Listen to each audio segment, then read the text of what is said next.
presents I'm Sorry I Haven't a Clue, the antidote to panel games.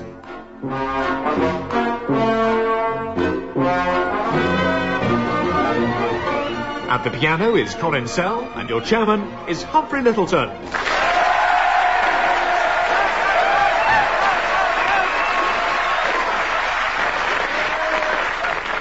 Hello and welcome to a seasonal edition of I'm Sorry I Haven't a Clue, the programme that does for Christmas what a large dollop of sage and onion mixture does to turkey. And as you'd expect for this extra special Yuletide programme, our teams are comprised of the foremost available comic talents in the country.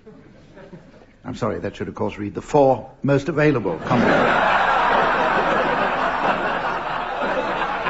And they are, on my right, Willie Rushton and Tim Brooke-Taylor.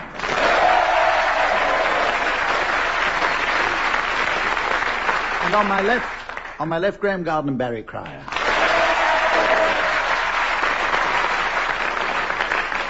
And to score for us today, taking a night off from her successful run in pantomime, which she's done wonders with the important part of the principal boy.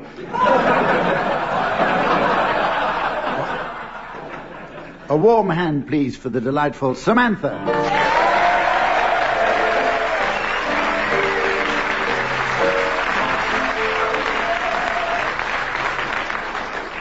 Our first round is called Santa Scrooge.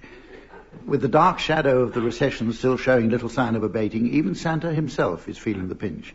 In fact, recent reports from his grotto say that he hardly has two elves to rub together. As a result, poor Santa Claus is finding it increasingly difficult to provide what people have asked for in their stockings this Christmas. With this in mind, teams, I'd like you please to tell us what presents you and others asked for in your stockings and what you or they actually received. And Willie, will you start, please? Norman Lamont put in a request, quite a simple one, for a Happy New Year. But unfortunately it was first footed by Julian Clary.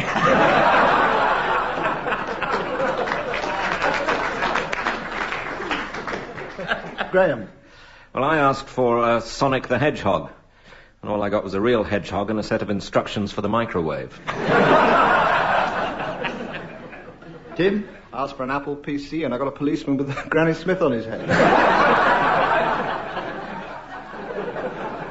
Barry. I asked for British Rail and got a cowboy outfit.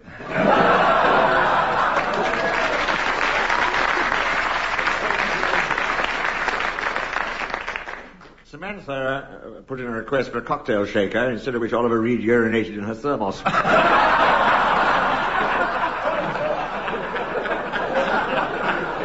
Right. Samantha also wanted some peekaboo lingerie, but she got a selection of dam art and a jar of moths. I asked for a do-it-yourself kit and got an inflatable earther. Any more?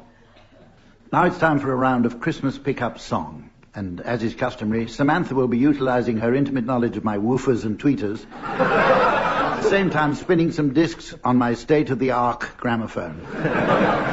However, at a certain point, the sound will magically disappear, a phenomenon known to the world of science as a volume knob hand interface.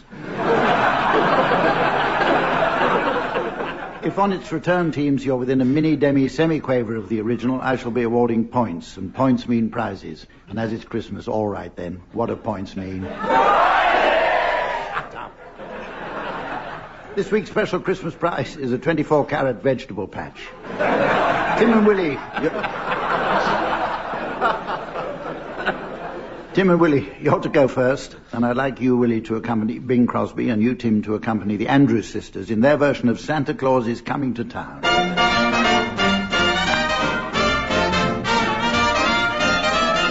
You better watch out. You better not cry. You better not pout. I'm telling you why. Why? Santa Claus is coming to town. Gather round. He's making a list. Check him twice. He's gonna find out who's naughty and nice. Santa Claus is coming to town. Good luck. Sees you when you're sleeping. He knows when you're awake. He knows if you've been bad or good. So be good for goodness sake.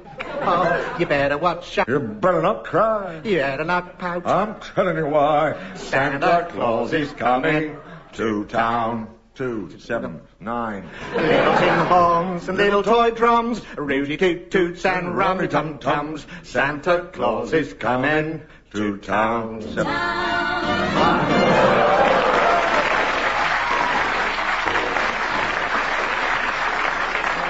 A little bit slow, the Gramophone's running down quite quickly. Yes, you get points for that.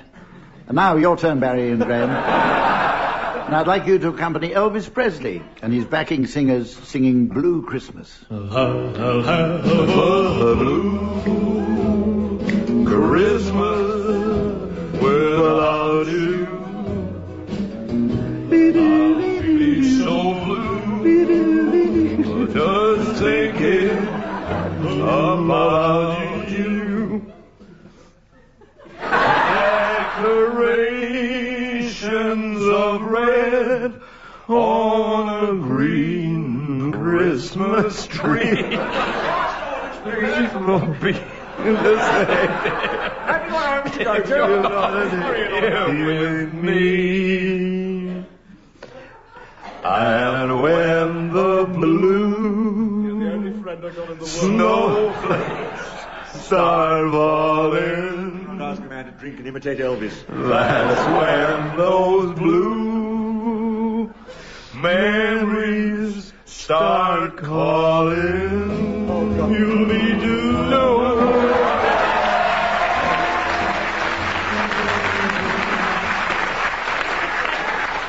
And finally, and I must admit slightly against my will, Colin Sell, will you accompany the pub pianist Mrs. Mills with Rudolph the Red-Nosed Reindeer?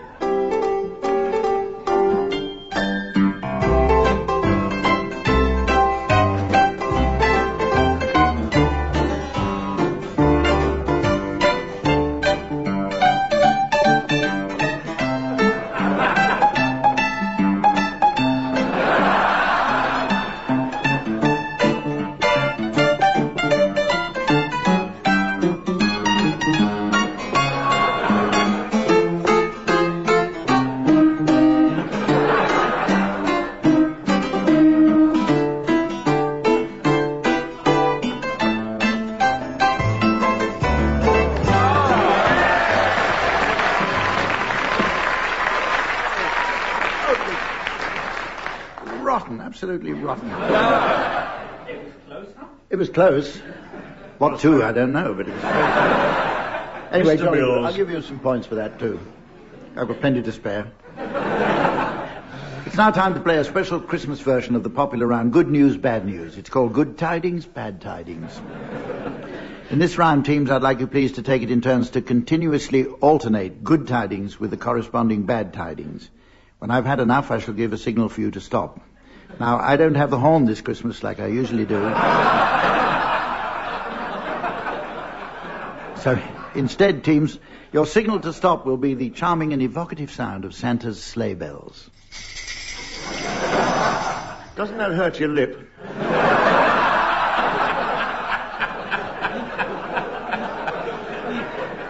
Only when I laugh. Graham, will you please start with some good tidings? Yes, good tidings. Christmas is being privatised. Bad tidings. Richard Branson has bought it. In the buying sense.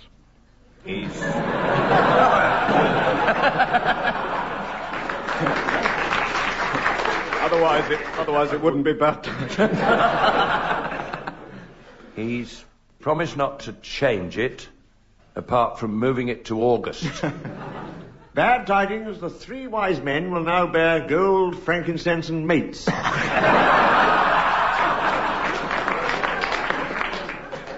Good tidings, the shepherds will still watch their flocks, at least videos of them.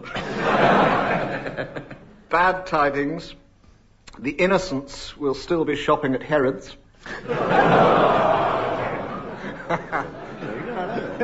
Good tidings, Richard Branson will be joining Her Majesty for her Christmas broadcast. Bad tidings, he'll have his arm around her and make tasteless jokes about sick bags.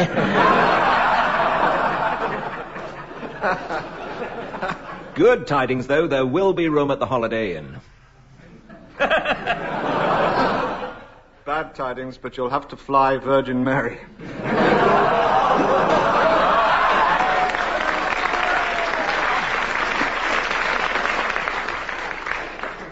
Now, teams, listen, loath though I am to interrupt proceedings, I must announce that in an uneventful moment during the last round, and there were plenty of those, our scorer Samantha informed me that she would like to perform for us her special party piece with the help of Colin Sell on the piano. So, in what must be something of a first for both this programme and indeed wireless broadcasting in general, please welcome Samantha.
Well, that was certainly very nice. And there was I thinking she was going to sing.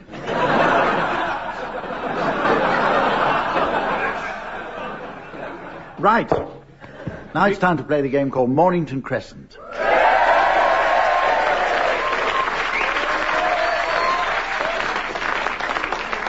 And because it's Christmas, we'll play the special nativity version of the game.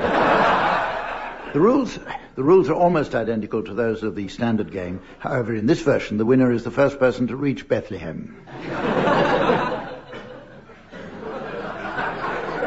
Tim, will you start, please? Is this a serious game? Yes? Don't put that expression on and look at me there. Go on, Tim. Manger Lane. Swaddling Coach Lane. There isn't such a lane. If you're in Swaddling Coach, there is. The Caesarea Philippi gyratory system.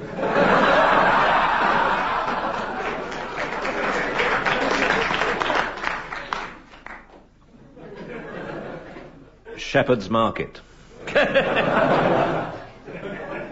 Wenceslas Square. Nazareth Mews. Pudding Lane.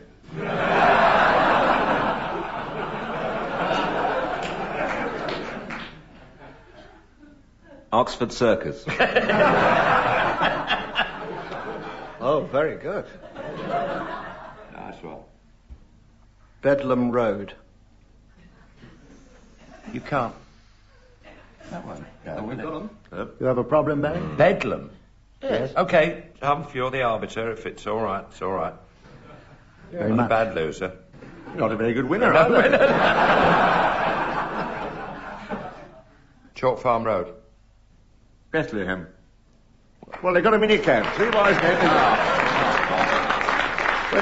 Wait a minute. I'm working that Purists won't out. like that. Yeah, it works. It Even though works. we won. It works for It Christmas. does work, yeah.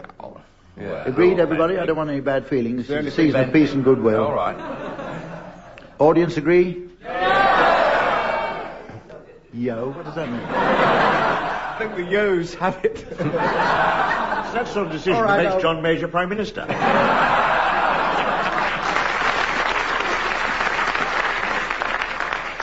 I think we'll go on to the next. Terrific, don't get me wrong. That was... But, right, we're going to have some festive limericks now. During the last few weeks, we've been inundated with a letter from our regular correspondent, Mrs. Trellis of North Wales, who writes, "Dear Mr. Lyttelton, why, oh, why, oh, why?" Very nearly spells yo-yo.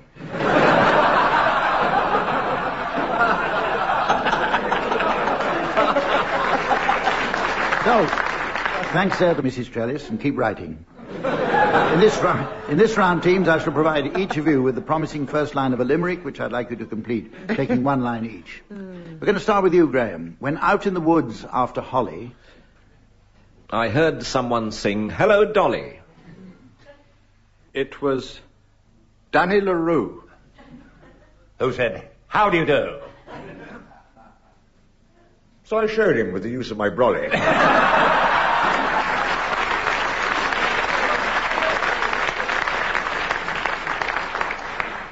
Okay, Tim, your turn. When Santa was out in his sleigh, He said, "Oh, how I love Christmas Day." All over the earth. We rejoice in his birth. And the reindeer all shouted, "Oy vey."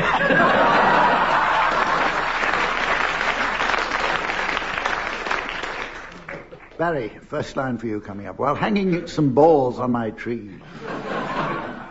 While hanging some balls on my tree, I suddenly saw I had 3. I had some fruit cup. And 2 then lit up. And the third one said, "What about me?"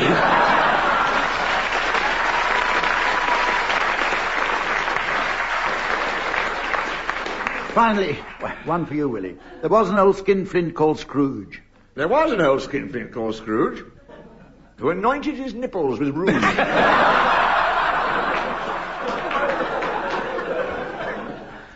Said, "I feel a right Charlie." But you should see Marley. He's chained to a sailor in Bruges.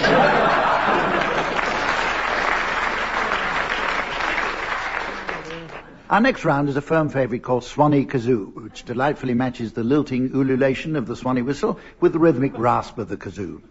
Teams, I'd like you each to provide us with versions of favourite Christmas carols on these 2 fine instruments. You'll be accompanied on the merry organ by Colin Sell. And since this is a season of goodwill, I must take this opportunity to repudiate some of the unfair criticism that some listeners appear to feel Colin receives on this programme. Who from? I don't know. There's many a pianist who'd give their right arm to play like Colin Sell.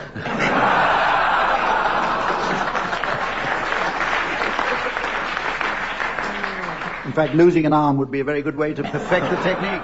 Tim and Willie, you're to start, and your carol is "Deck the Hall with Boughs of Holly," and it's to feature Willie Rushton on kazoo and Tim Brooke-Taylor on Swanee whistle.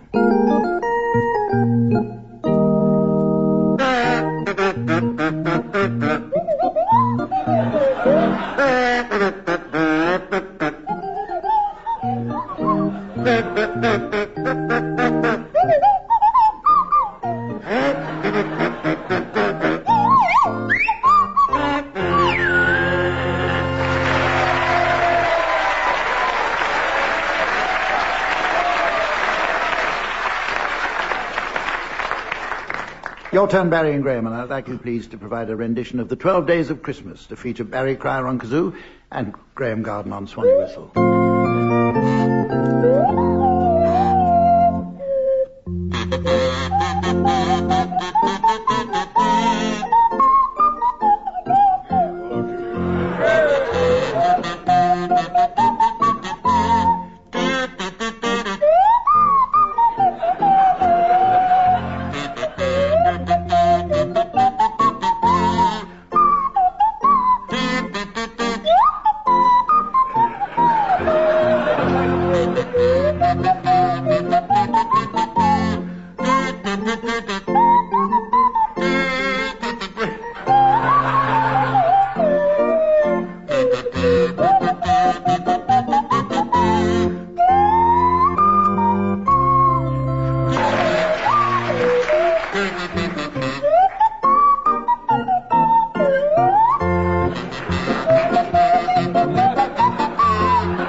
that really is as much fun as anyone could have expected. No problem.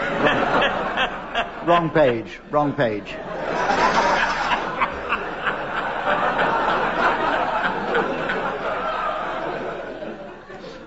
This page is actually better. It waxes lyrical, I tell you. Well, as the smouldering embers of time fade peacefully in the brazier of eternity, I notice that it's almost the end of the program. So while I enjoy another carol and Samantha unwraps her new Game Boy, I'd like you teams to announce the late arrivals at Santa's Christmas Ball. Barry, start away, please. Will you welcome Mr. and Mrs. Elto and their daughter Miss Elto? Hang on, there's somebody under us. Sorry.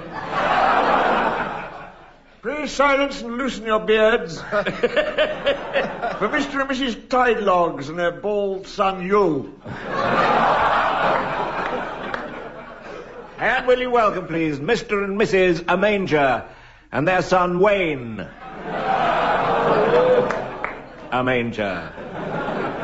From Wales, will you be appreciative, please, of Mr. and Mrs. Are Not Included, and their intellectually challenged son, Batty Reese, Are Not Included.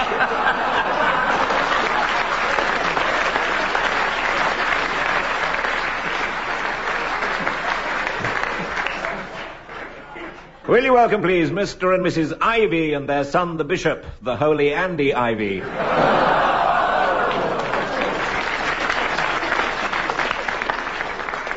From Mexico, Mr. and Mrs. Horse Open Sleigh and their son, Juan.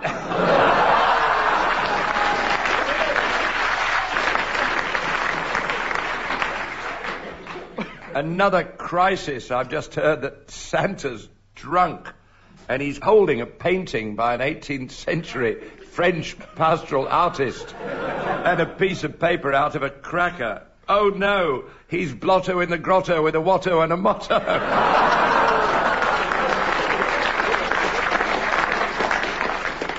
A very big welcome, please, for Mr. and Mrs. Even and their pizza-making son. Yes, it's deep pan, crispy and even.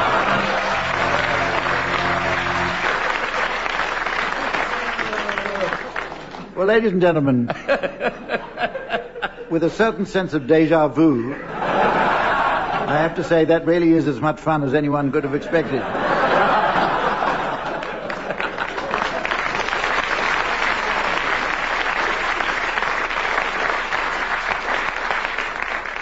Anyway, we'll be back next year for a whole lot more of the same. In the meantime, from the team, Samantha and myself, goodbye.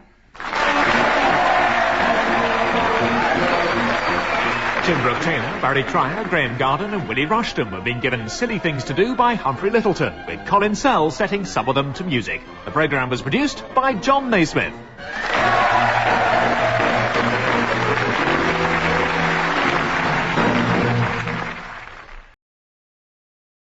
Radio 4. In half an hour, we take our daily trip to Ambridge for the Archers. Before that, well, your guess is as good as mine.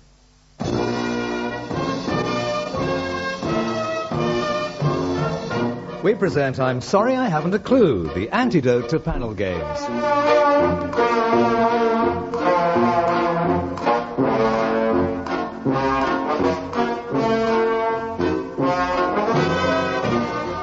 At the piano is Colin Sell, and your chairman is Humphrey Lyttelton.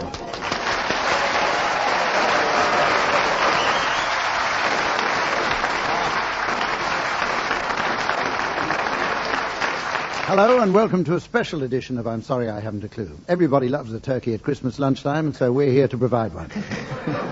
Complete with vegetables, Tim Brooke-Taylor and Willie Rushton on my right. Graeme Garden and Barry Cryer on my left.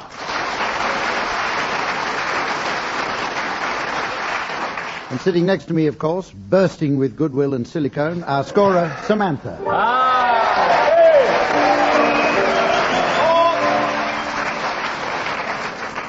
You funny place to wear your mistletoe. And some Ladies and Andrew as gentlemen, well. you may just have heard the Queen's Christmas broadcast. Well, Her Majesty has now vacated her seat and takes her place in the audience. So if you're ready, ma'am, we'll begin. And the first game we're going to play is called Season's Greetings. The first sign that Christmas is coming is when Christmas cards start appearing in the shops, sometime in March. But what sort of Christmas cards have the famous been sending this year? I'd like the teams to come up with their suggestions. We're going to start with you, Graeme. Yes, the message Your Majesty. this year from the Reverend Ian Paisley is peace on earth, goodwill to all men. A hospital spokesman described Dr. Paisley's condition as stable. Tim. I got a little Christmas rhyme in this. This one is: Christ is born on Christmas Day. In a stable he is hid. Spread the news without delay, but don't tell bloody Sid.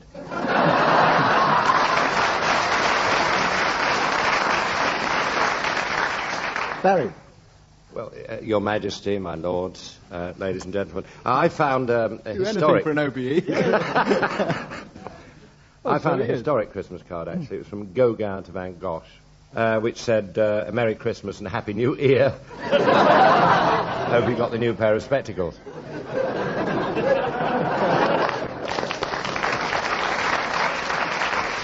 Willie. Your Majesty. He was noted for his sense of humour, wasn't he, Gauguin? Oh, yes, Gauguin. He was a lad.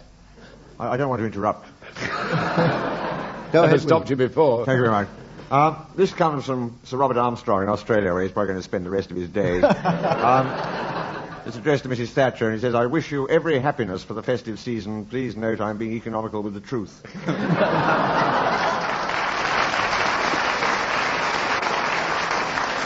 I've got a message here from Mrs. Thatcher to the rest of us. It says, I hope you all enjoy these public holidays, because next year I'm going to privatise them.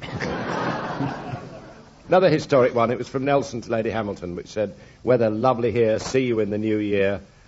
Thanks for the half bottle of Optrex. Well, at least it's harmless. I received a sampler. You know, one of those other tasteful things with words knitted on them from Princess Michael of Kent. It said, God bless you, Tiny Tim, copyright PMK 1986. I've got one from an air hostess that just says, ding dong merrily on high. I don't understand it.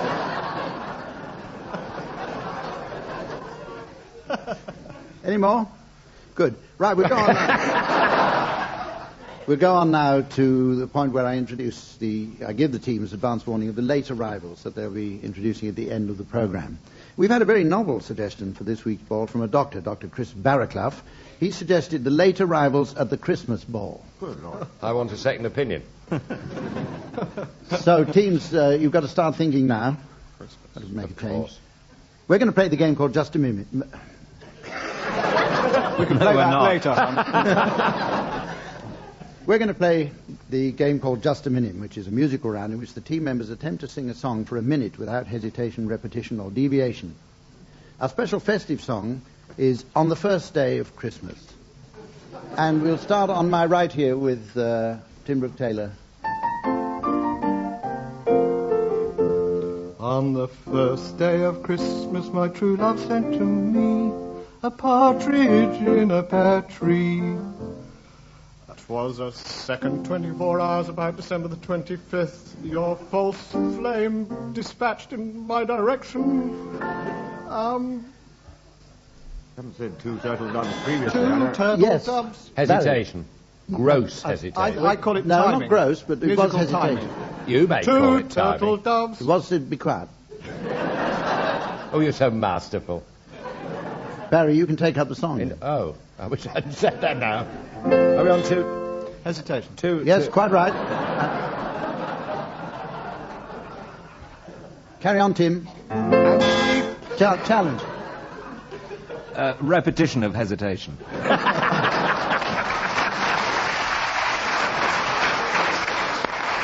Okay, carry on, Graham. No, I withdraw.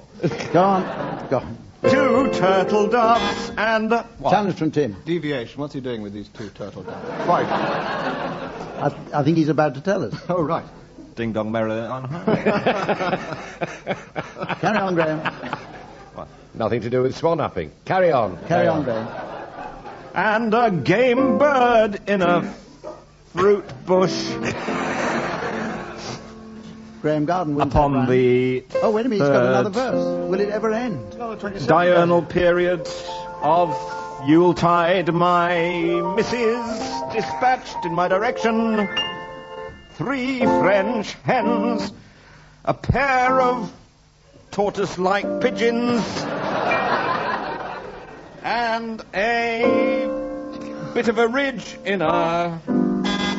Challenge from Willie Rushton. Thank you, Willie. Before. The end of the part. As tasteless to say a part in a pear tree as it is to say a ridge. Yes, I think you can take it up from there, Willie. Oh. Several days prior to January the 17th, my paramour put on a train 4 calling birds, 3 Challenge from poules Barry Cryer. françaises. Repetition. Which are French tarts, as far as I know. 2 fowl I didn't recognise, and a pheasant in a conifer. Yet again, 5 days after she started, my beloved got hold of those people you always hear advertising, higher than the highest mountain. Anyway, it arrived.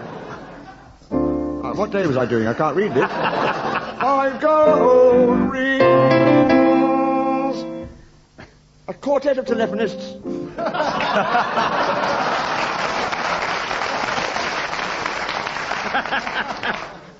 We resign. I think you're very wise. Right.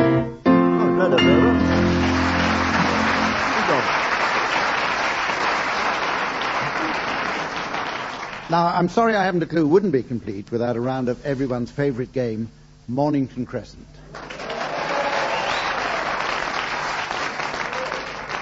So this edition of I'm Sorry I Haven't a Clue won't be complete.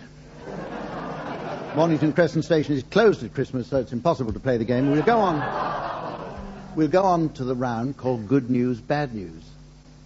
Bejeweled lady in the front row complaining bitterly. Right, don't nod off, Mum. Might need it later. This is a seasonal version of Good News, Bad News. Someone I'm about to nominate will start with some good news, and the next person will give us the corresponding bad news, and the next person gives us the good news, and so on until I press the buzzer, which goes like that. And we'll start with you, Tim Brooke-Taylor. Oh, Brooke-Taylor. Mom, good news, it's nearly 1987. Bad news, it's still 1986. Good news. What a year it's been.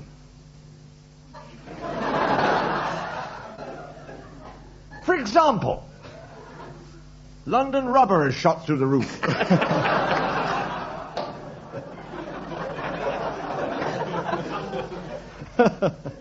Speak for yourself. Bad news. Princess Michael of Kent. That's it.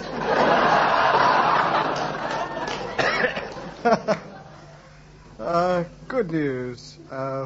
Andy and Fergie tied the knot.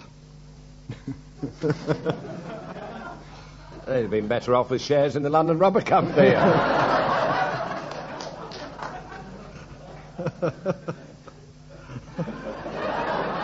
Good news. Japanese business is moving into Britain. Bad news. It's now going to be called the London Lubber Company.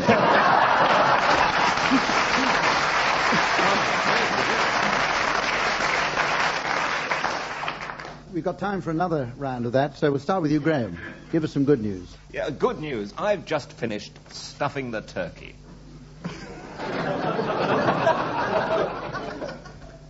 Bad news, it didn't respect me afterwards.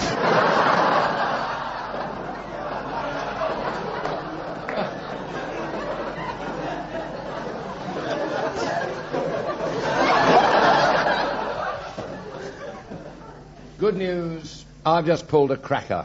Bad news, she didn't respect me afterwards either.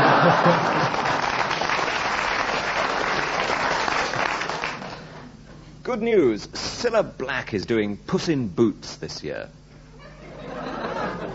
Bad news, it was Timothy Whiteson Taylor's last year. Good news, I'm looking forward to seeing Bonnie Langford in Cinders. Bad news, I've run out of matches.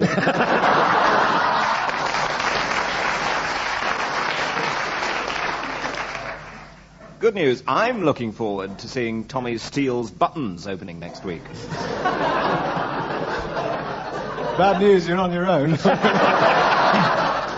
Okay, right.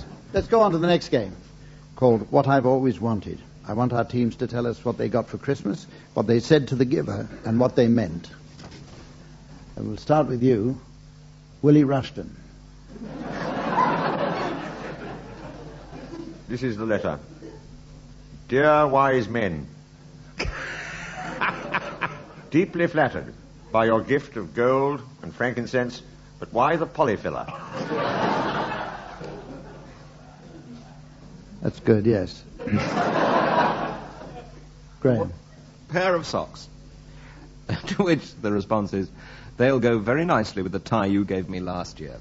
Straight into the dustbin. Dear Auntie, thank you for the electric razor and aftershave. I think your need is greater than mine.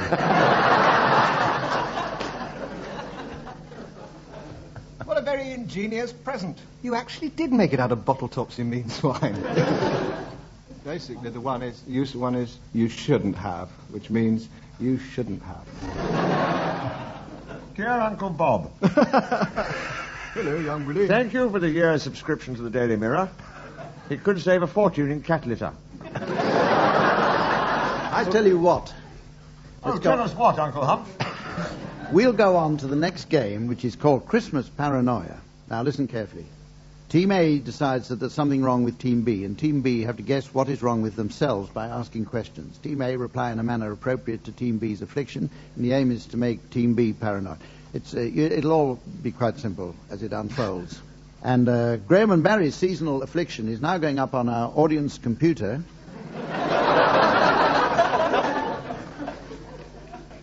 Here's your mystery voice to tell you at home. They think they are turkeys. Turkeys. Barry and Graeme, will you start your questioning, please? So we're paranoid in this round, are we? Has this got Are you anything... making a bid for chairmanship? The job's wide open. So's the scorer. Sorry, you were saying. Club rules, club rules.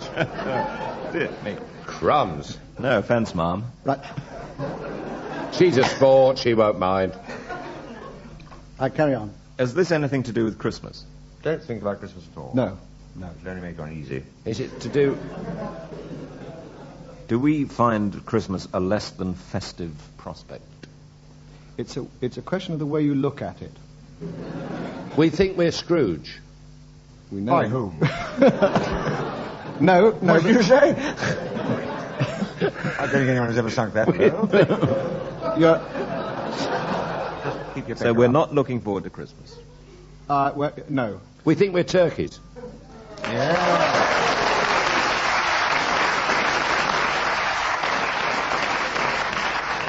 Well done, Barry. Got it in one. Right. Well, not Tim one. and Willie's seasonal affliction is now going up on the computer, and here once again is the mystery voice. They think they are Jewish. Jewish. Tim and Willie, will you start the questioning now? Are we both afflicted this way?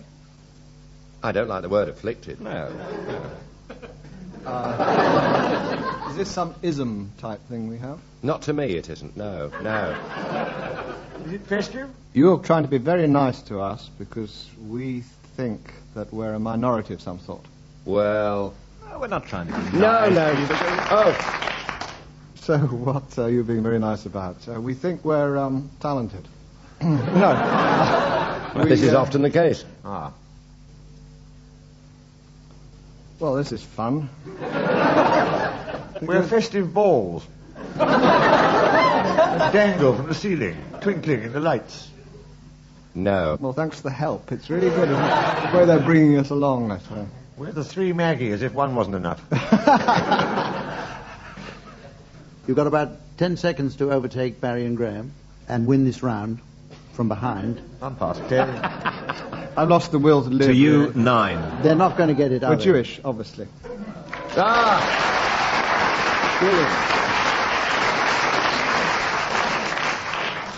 We normally, in other times in the year, have a round which is called Madrigal, which involves blues and calypso. And although it involves our pianist Colin Sell, this is another musical round. Each team will give us a folk song, a blues, or a carol, or a calypso on a specified festive subject. Tim and Willie, would you like to give Graeme and Barry their subject?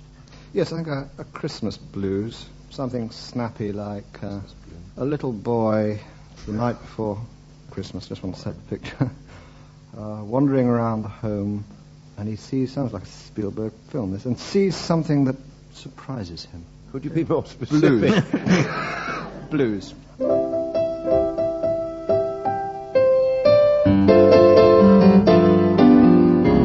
I woke up Christmas morning. I was quite disturbed because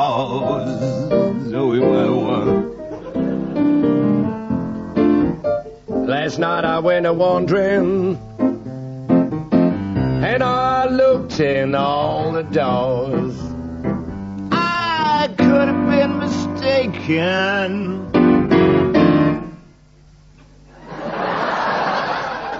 But I swear I saw Daddy kissing Santa Claus.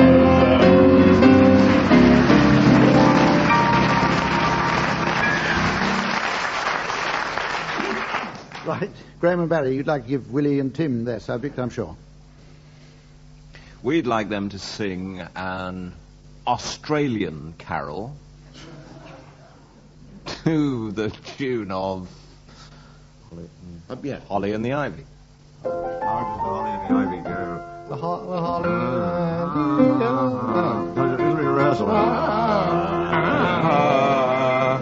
and the Santa in a grotto is Australian and gay. His beard is all blue rinsed. How chintzy is his sleigh. His robes are all gold lame. His lips are cerise. Butch bit, huh? And if he comes down our chimney, I'm calling the police.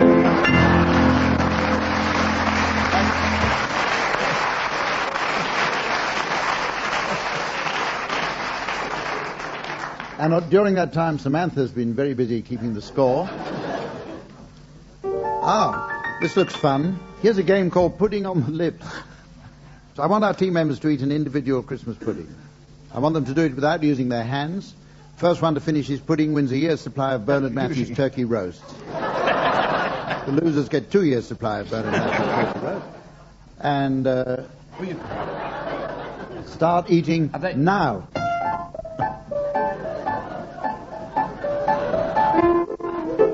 Ow! Barry Crow's pudding is getting dangerously near the edge of the desk. Meanwhile, Tim Brooke-Taylor is One's got a sprig of holly on the top. You didn't tell me there was a sixpence inside. I've swallowed a sixpence. Willie Rushton's making no headway whatsoever. I hope this pudding's had a blood test.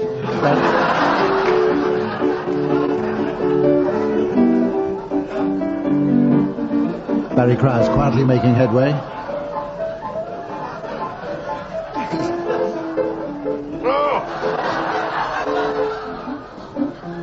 This is one of the worst sights of 1986. Sit down, Graeme Garden. Finish, Tom.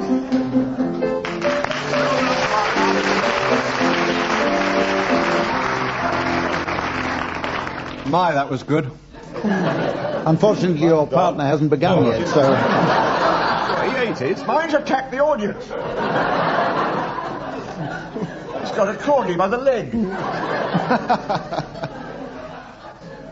Actually, mine was very chewy. Barry Cryer and Graeme Garden win that one on Quite the right. floor. And we rush on now to the round that's called Crackers. We finished our puddings, and it's time for the teams now to pull their crackers and to tell us what's inside them. So, teams, would you pull your crackers, please?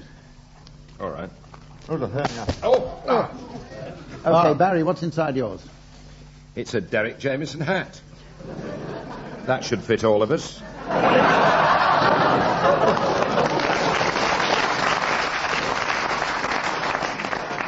And Mine's Willie, Oh, no, Tim, sorry. Mine's unfortunately a British cracker. It doesn't work over Christmas.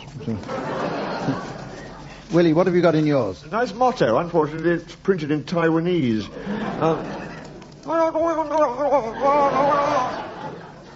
Tim, you pulled your cracker before the others, so what have you got in yours? I got a Westland helicopter in mine. Oh, and a bicycle for Norman Tevitt. To speed things up, we've taken the saddle off it.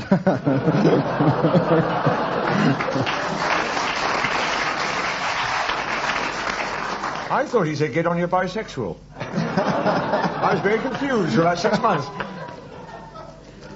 Here's one. Here's a motto. What do you get if you fasten your fly up too fast? A zippity-doo-dah.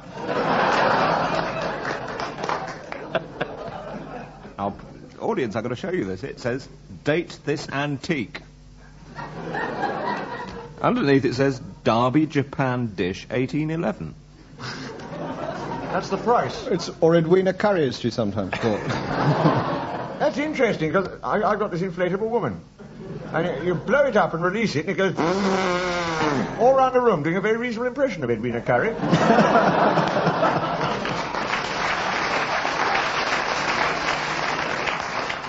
I've got a motto here. I'm not going to believe this one.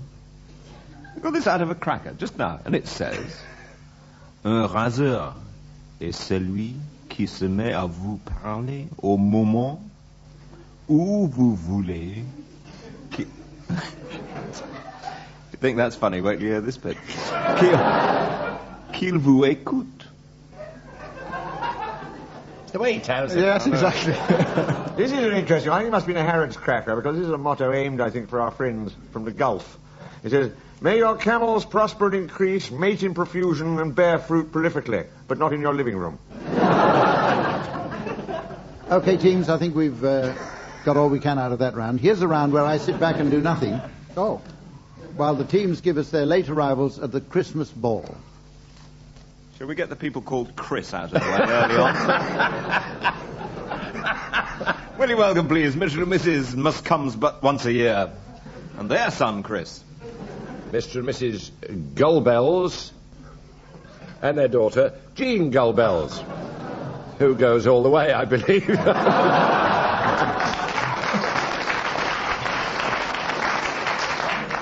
Her Majesty. Somebody is taking a cushion across to her with a peach on it. Oh, it's the traditional Queen's speech. Will you be upstanding for Parson Snowes? He's going to do Grace. She's amazing. Right. And there's Mr. and Mrs. Amanger and their son, Wayne. Another Arab. Abu Yusuf. Abu Yusuf, a merry little Christmas. Mr. and Mrs. Once a Year, and their son, who specialises in hair accessories, known to us all as Christmas Comes Bert, once a year. Combs Bert. I've written this very closely to the paper. Will you welcome, please? Concentrate, please. Will you welcome, please, Mr. and Mrs. Ings, with their midget son who plays football for Leighton and is expecting some sympathy from you. So will you welcome, please, wee freak Ings from Orient.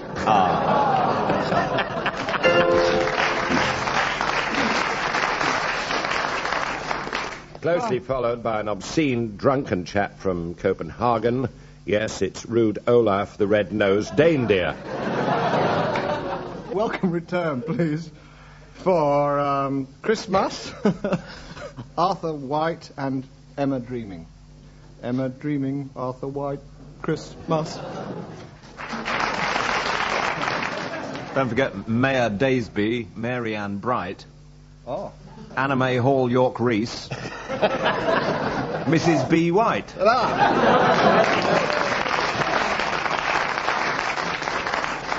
There's Harry Opping Days to Christmas. He's just down on the invitation list as 8 shopping days to Christmas. Her Majesty will be pleased to see the Earl Spencer. Probably not so pleased to see his second wife, who he refers to happily as Reindeer. Oh, there's Father Christmas. Don't go too near. He suffers from halitosis. All good things come to an end. But not yet. Because there are Mr. and Mrs. City and their son, the Prince, David, who only did one wicked thing in the whole of his life, and he's known as One Sin, Royal David City. Usually from Spain. Juan. Ladies and gentlemen, I'm sure that all the teams... Don't tell El Cid. Don't tell.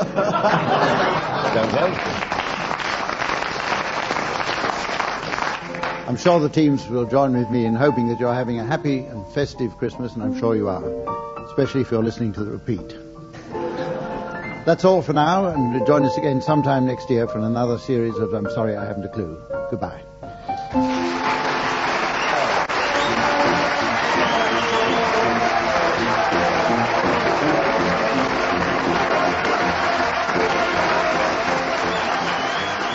Brooke-Taylor, Barry Cryer, Graeme Garden and Willie Rushton were being given silly things to do by Humphrey Lyttelton, with Colin Sell setting some of them to music.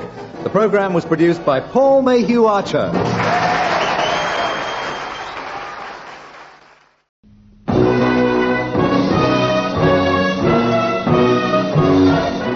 We present I'm Sorry I Haven't a Clue, the antidote to panel games.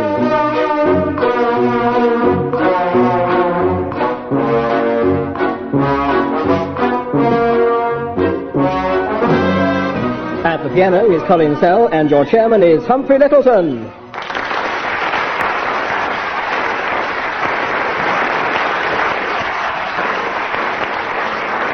Hello. Hello, and welcome to a moderately special Christmas edition of I'm Sorry I Haven't a Clue. To make our team suitably Christmassy, they've been artistically arranged on top of the fireplace. Alas, Barry Cryer is unwell and unable to be with us tonight, and I'm sure we'd all like to convey our condolences to John Junkin, who comes in his place. So on my left, with a plasticine bass and a sprig of holly, we have John Junkin and Graeme Garden.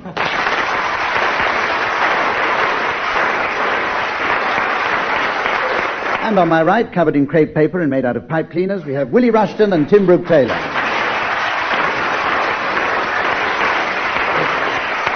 And let me tell you now that at the end of the programme, or towards the end of the programme, we'll be playing that popular family game, Mornington Crescent. And in this special Christmas edition, we've been very lucky to have prevailed upon one of the most distinguished and popular knights of the theatre to take part in a bumper pro-celebrity version of the game. He'll be introduced to our audience here later and to you at home after the game. Now, first of all, to round one, which is wittily called Pop the Balloon. Each panellist has an uninflated balloon in front of him, and when I sound my buzzer, I want them to start blowing them up. The winner is the first person to burst the balloon, and I'm told that the delight of this game, for those of you listening at home, comes from the agonized expressions on the faces of the panelists just before the balloon bursts. So are you ready? Deep breath, teams, and start blowing now.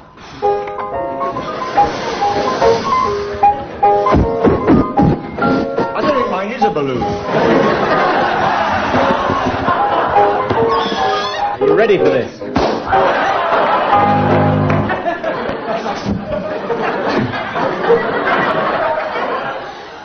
That's what happens to you if you unscrew your navel. Did you know that? And the winner of that one, believe it or not, was... The winner of that one was Graeme Garden. Thank you. So that's it.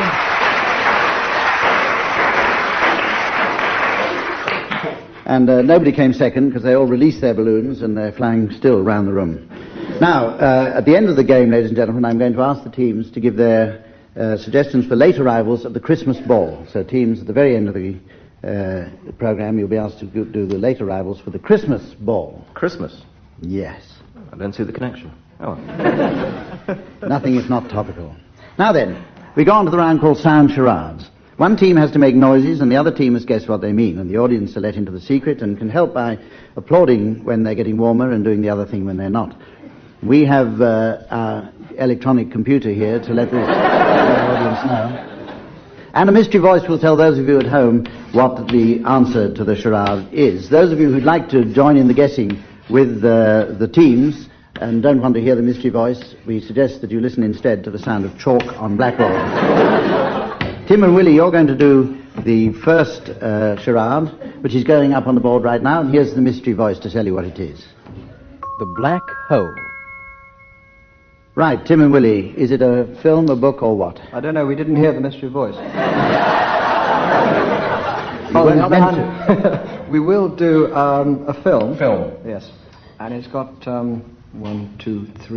words. In the main. In the main. And we'll do them all together. Is it called In the Main? No. No. No, are they out now? Or do they have 2 lives? No. We're going to start, we're going to do all together. All 3 words together. It's all right between consenting adults. Is there anything down there, Willie? You can't see them unless they smile. No. No. Perhaps we say something cheerful. Ah. Hey, big spender. Oh, it is. Shirley Bassey. Yes. Yeah, she's down there. Sidney Poitier. Oh, he found that funny. Harvey is quite amused. Yes. Right, we've finished now, thank you. We've finished. You finished. Good. Next round. I think it was the battleship Potemkin, very badly done. You're right, it was very badly done. Can we get a point for that? No, the audience didn't applaud. Down there. Is this, in any sense, racial? Yes, it is extremely... Not only racial, it is actually tasteless. Well, we would have expected that. We didn't ask. Ah, that's a clue. Tasteless. Walt Disney. The Black Hole.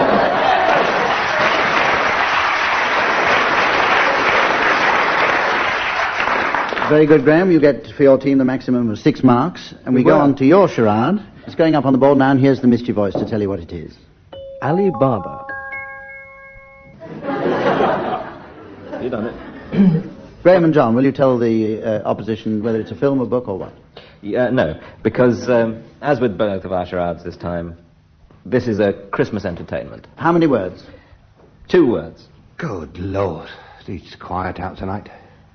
Not many people about. I suppose it's the time of year, really. I don't really know what to do. I suppose I could while away a happy hour having a haircut. No, this place looks closed. Excuse me, are you shut, or could I have a haircut or a packet of razor blades? I shave like a butterfly, cut like a bee.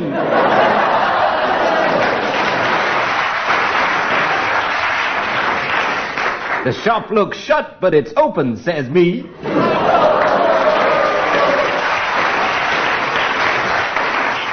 Quiet out. Cassius Clay or Muhammad Ali. Haircut now. Hair. That's your barber. It's your barber. Muhammad Barber. Ali Baba and the 40 Thieves.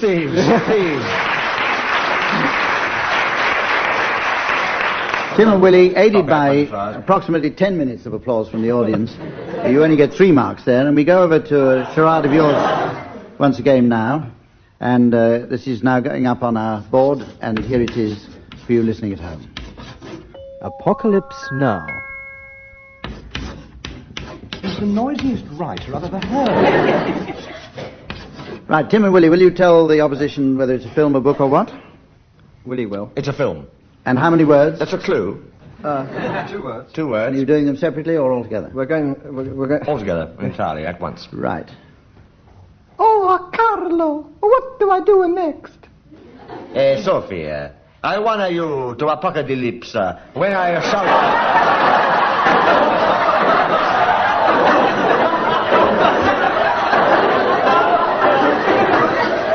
when I shout at the action.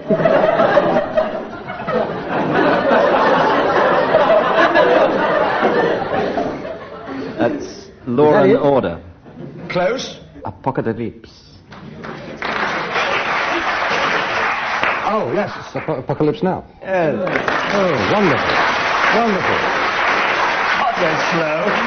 Very stupid. And, the maximum 8 points to Graham and John there for that one. Right, and we go over to their final charade, which, let me remind you, is of a topical flavour. It's going up on the board now, and here it is for you listening at home. We 3 kings of Orient are.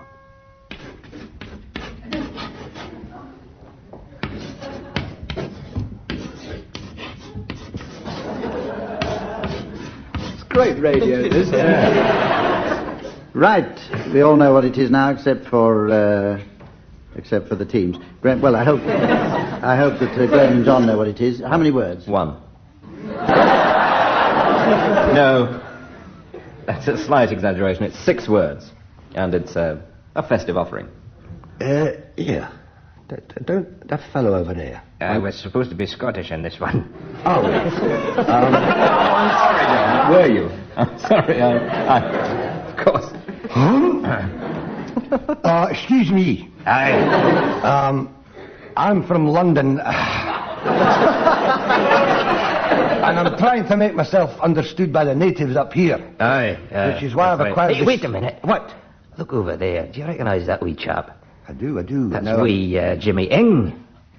Jimmy. You're right, it's Jimmy Ing. I thought it was Frank. No, there's his brother Frank just behind him. That's Frank Ing. Aye, 2 Ings. That's right, Jimmy and Frank. Well known, those two. Aye, they're awfully wee, though, awfully wee. Tiny, I mean... Mind you, they are hunchback dwarves. I'd so call they them would dwarves. Not to put too fine a point on it, I'd call them dwarves. Aye, who are they playing for now? They signed to play for some team in East London, I think. Oh, Leighton. Somewhere out that way, It used to be called Leighton. Is that it? And we've ground to a halt. Goodness now, for yes. that. We 3 kings of Orient are.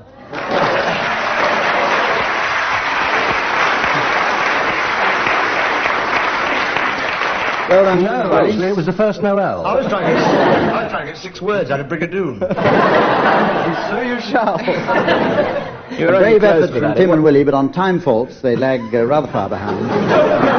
It was, in fact, wee freak Ings of Orient. Yes, we knew that. We gathered that. Let's go on to the next game. This one's called Missed Hits of the 70s. Miss who? Panelists are invited to give us some of the lesser-known versions of some of the famous plays, films and television series of the decade. We're going to start now with Graeme Garden, and we'll go once round, and then I think we'll open it up for a general free-for-all. So, Graeme, will you offer us your suggestion? Well, in the 70s, in the theatre, Tom Stoppard reigned supreme. His only flop was Rosencrantz and Guildenstern Are Poorly. Unusual one here. Whatever you think of his singing voice, Max Bygraves I'm talking about, we've got to be honest about this. He does sell a lot of records. At least he tells us so. And there was a record called Max Bygraves Sings, but it had to be withdrawn under the trade's description. There was an enormously successful film starring Jack Nicholson and Faye Dunaway called Chinatown, and somebody over here thought they would emulate it. So they made an English version of Chinatown called Stoke-on-Trent. That's a Potteries joke. Not to be sniffed at. Really? This is an American political drama starring Michael Caine, and it's called Get Kennedy. They may yet make it. One that got nowhere was Alien in Wonderland. And then the White Rabbit burst out of her chest. I felt sorry for the producer who got so close with Fanny Hall and Annie Hill. The James Bond film Muck Spreader didn't do too well. No, indeed. The African Queen meets the boyfriend. Actually, I've heard they did very well. Well, no children. That great song, unfortunately, didn't quite make it. Bridge Over Troubled Dentures. Tutty version of Grease, which was called the Isle of Wight.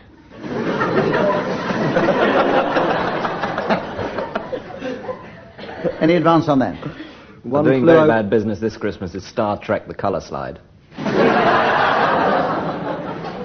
And Singy Rice and whatnot, Lloyd Webber, continuing biblical vein, did very badly with a sequel to Jesus Christ Superstar called Doubting Thomas, the quite well-known disciple.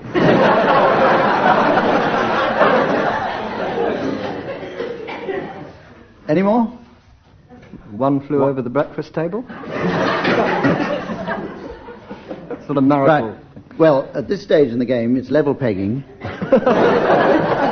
And to the next game, which is, you know, previously in this program we played Kim's Game, and this is a special Christmas version of Kim's Game. A number of items suitable for Christmas presents will be passed on a conveyor belt in front of one member of each team, and he has to remember as many of them as possible with the help of his partner. The conveyor belt goes for 10 seconds, and there are 30 seconds for recollection, and the recollector can take everything home that he remembers. Now, the recollector of St Andrews, we'll start referring to. We'll start here with John Junkin. John has to recall it, but you can prompt him, Graeme, and give him some assistance or hindrance, if you like. The bell's going to start now. Christmas Kim's game. Cuddly toy. Is that a what? Right, the bell stopped. The bell stopped, rather. And, you have 30 seconds to recall what's on the belt now, starting now. John. There was a cuddly toy. Another cuddly toy. Cuddly toy. There was a big cuddly toy. There was a... Thank you. Cuddly toy. Help him. There was a sort of elephant-shaped cuddly toy. There were two cuddly toys. Two cuddly toys together, and a cuddly toy. A rupture appliance and a cuddly toy. A canteen of cuddly toys. Canteen of cuddly toys. An electric cuddly toy. A silicone chip cuddly toy. A matched set of cuddly toys.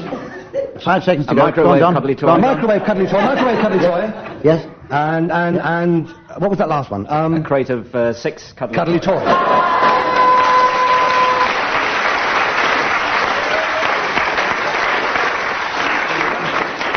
And what a bumper Christmas you're going to have. Now, Tim, you can do the recollecting now, and Willie, you can give him such assistance as you can, as the conveyor belt rolls in front of your team, starting now. Cuddly toy. Not yet. No, there isn't. Oh, no. That's silly. What's that, Willie? That's ridiculous. That's one of your old ones, Willie. I think it's one of Right, the bell David Stanton's stopped. new ones. Now, in 30 seconds, Tim, will you recollect what passed before you on that belt, please? There's a cuddly Ayatollah. A 14-volume edition of Who's Who in Tinker Tailor Soldier Spy. Oh, there goes... Oh, Isla St. Clair. I saw her... It was on the Isla St. Clair that I met her. Was it? Oh, sorry. An Evening with Anna Ford. Some mince pies. The Harrods Elfin Grot with Jeremy Thorpe as Santa. A building I didn't recognise. A pair of gloves. Or are those cow warmers? I'm not... It's difficult to see from here. A conveyor belt. A conveyor belt? Christmas conveyor belt. 5 seconds. Yes. A book of one-note carols for tone-deaf people. And an inebriated stagehand who fell on. Yes, but you got a fee for it, I'm happy to say. And your 30 seconds are up.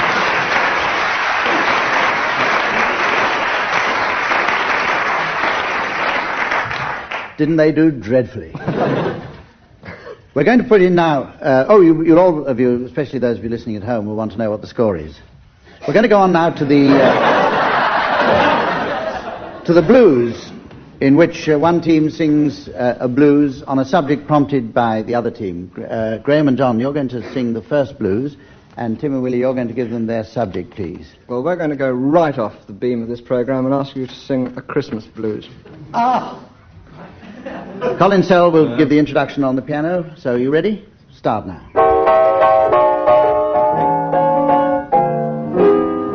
I woke up this morning, hung over right to my hair. Yes, I was. Went down to the kitchen, saw my old lady there. She said to me, darling, shall I stuff the turkey? I said yes and told her where.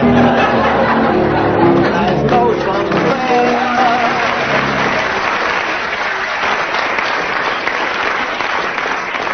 And from the audience's applause, you win that round, but we better let Tim and Willie have a go. So, will you, Graeme and John, give Tim and Willie their subject for a blues, please? We'd like to hear them sing the Happy Christmas Reggie Bosengate Blues.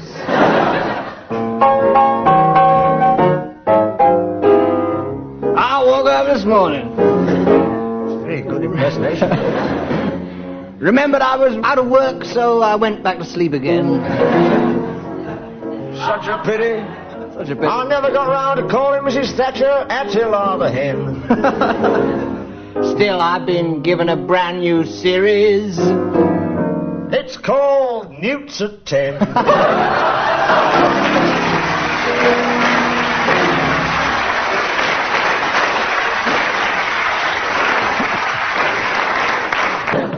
Right, Tim and Willie win that one, and we go on to the game that's called Paranoia. Team A decides that there's something wrong with Team B. Team B have to guess what's wrong with themselves by asking questions, while Team A reply in a manner appropriate to Team B's affliction. The aim is to make the members of Team B paranoid and leave the studio twitching. Now then, Graeme and John, you're going to start this one. Meanwhile, the affliction will go up on the board here, and those of you listening at home will be told of it by the mystery voice. John thinks he's Michael Parkinson, and Graeme thinks he's David Frost. Right. Graeme and John, you have the affliction. You have to question Tim and Willie to find out what it is. Will you start your questioning now, please? Well, what's the matter with us? Oh, you've changed a bit since you were over the other side of the big spit. Graeme. Yes. Not so much us as you. Gosh, you have changed. Hasn't he? Yes. Is it just Graeme who's changed, or have I changed as well? You have a bit, the voice has. Yes. Yeah. Yes, it has. It has Oh. changed quite a bit. Well, we want somebody else then. I think so, no. don't think you were. I mean, I don't know. You're always talking about your roots. You ought to know. All about your working class background. Have you two gone remorselessly racial again? No. Well, we have in a way, as far as I'm concerned. Yorkshire is racialist. What were we doing the other side of the big spit? You were. I don't know. I was. If you did have a facelift, I'd sue him. So would I. Well, that alone tells me who I am. I think... Doesn't he look like Nixon in this light? In Who? black and white. It's a Who grey looks like light. Nixon? You. I do. I don't. No. I don't look anything like Nixon. No. You look like a Burton's dummy. Don't knock it, it's a living and it's dry and warm. Who said it was wrong? Are we together in this affliction? To some extent. But you have different symptoms. Are we partners in this affliction? No. No. Are we opposed to each other in this particular... Not really. You area? do the same It's job. just coincidental that we both had this You affliction. do the same job. Pardon? Take your fingers out of your mouth when you're talking, Tim. You see, he's getting aggressive again. I know. Yeah, it's always like that, isn't it? When he's out of his depth, he gets aggressive. Do you remember? When Muhammad Ali absolutely wiped the floor with him. He hates women. Hates it, yeah. I'm a midget who can't swim. I liked it when the emu got him. So I'm Michael Parkinson.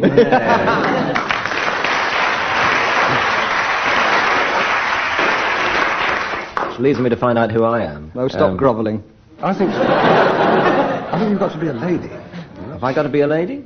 Am I a lady? Not to our knowledge. Am I a Yorkshire person too? No. No. No. You're whatever anybody wants you to be. I'm getting paranoid now. I am not a Yorkshire person, and I don't think I'm British either, am I? That's debatable. Mid-Atlantic, I'd say. So I got the sea. Mid-Atlantic. Ideally in the Mid-Atlantic. And I do the same job as my colleague. Yes, basically. Yes. Isn't that fair, audience? Same job? I'm not Frosty.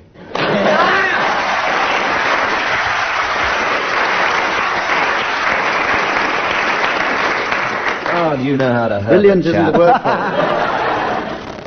it. Brilliant's not the word for it. Tortuous is. But... Now then, Tim and Willie, you have an affliction which you've got to discover from Graeme and John. That's going up on the board now. So I'll be back with you in 20 minutes. Meanwhile, here's the mystery voice to tell you listening at home what it is. They have both given us Christmas presents that we have already got. Right. It's up on the board. You at home know what it is. Tim and Willie, will you please start questioning? Does it apply to both of us? Oh, yes. Thank Yes. you. Is it in any way, because you have captured the Christmas spirit in some way, is it in any way festive? Yes, and we indeed. appreciated them hugely. Very much indeed. Really nice. We've sent you something in a box. Well, you know you have. Bless you. Really? We think we're Father Christmas. Well, you've certainly behaved like Father Christmas. I think it's so clever of you to have found them, really. I do, too. It's amazing. It's a wonderful, wonderful thought. Wonderful. Are we an Avon lady? Your private life is no concern of mine.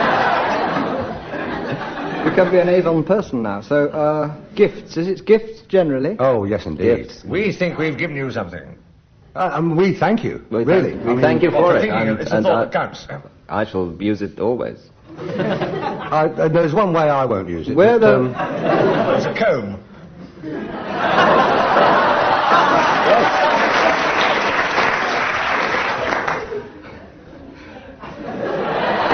Have we given you the wrong present? The present you don't like? No. Oh, no, we like it. You're being very polite about something you really? don't like. I mean, they're terrific. I mean, we've given my wife and I are so delighted to have the matching set because there aren't many people who do. We're so grateful. What is so clever is to anticipate the fact that out of all the people who might not want a couple, that we really did. It's wonderful. We've given you writers.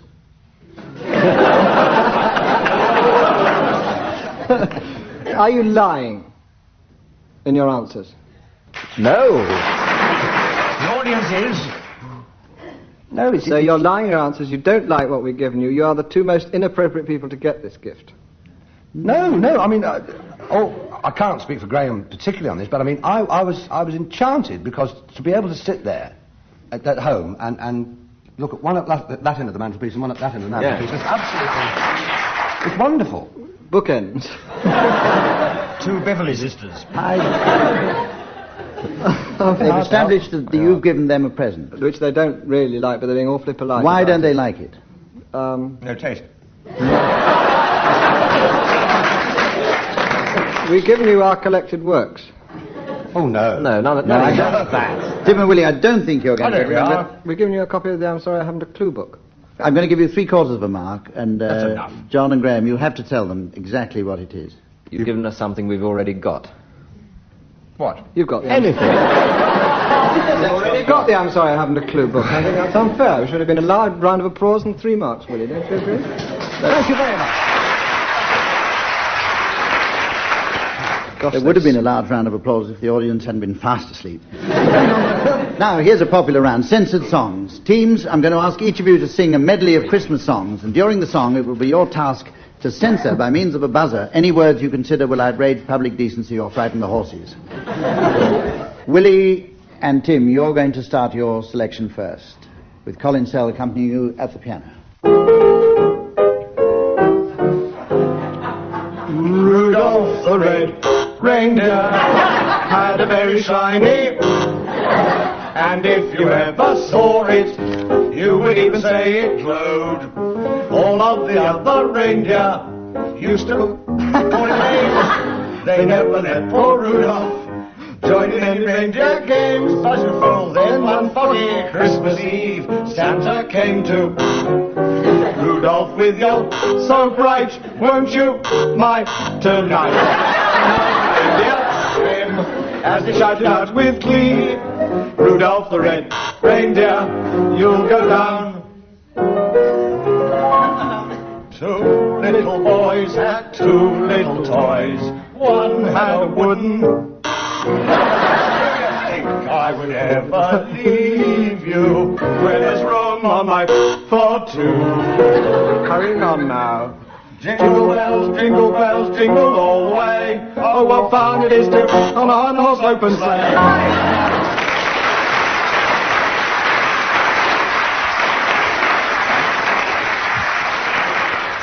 Right, now, Graeme and John, let's have your selection, please. I don't think we can compete with the professionalism of that.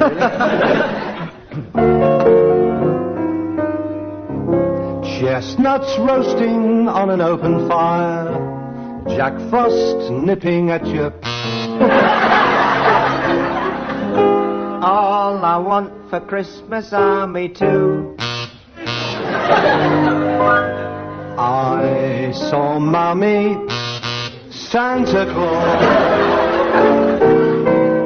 In the meadow we can a snowman pretend that he is.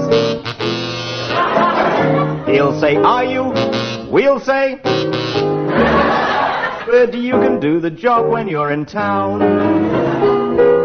On the 12th day of Christmas, my true love sent to me 12 drummers, 11 pipers, 10 lords, 9 ladies, 8 maids, 7 swans, 6 geese, 5 balls, 4, 3 French, 2 and in a pear tree.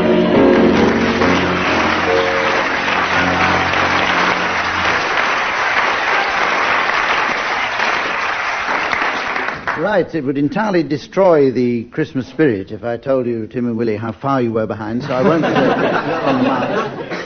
I'll simply go on to the game, which is Christmas telegrams. The teams are asked to send telegrams for this season of goodwill. And we're going to start with you, John. I would like, at this seasonal time of year, to send a greetings telegram to the post office saying, Happy Easter 1983.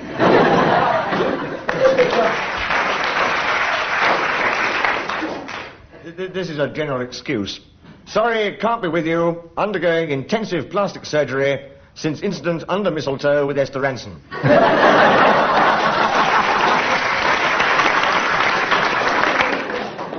Graeme.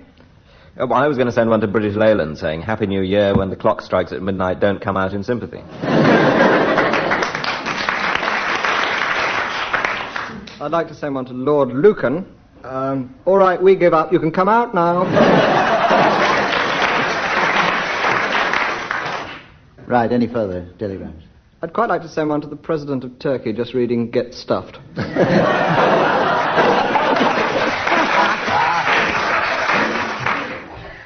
Send one to Lord Carrington saying, urgent, Mugabe spelt backward spells Ibagum.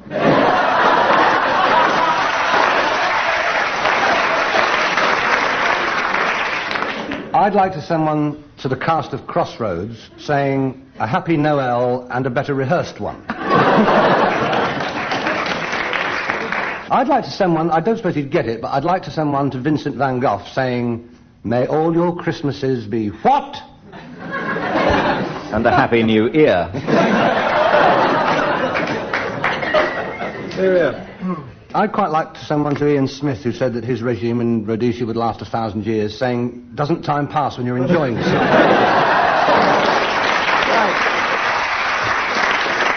On that note, we'll leave that game and go on now to our pro-celebrity Christmas version of that popular game, Mornington Crescent. And as I told you at the beginning of the programme, we are very happy to have a distinguished guest with us to take part in this game.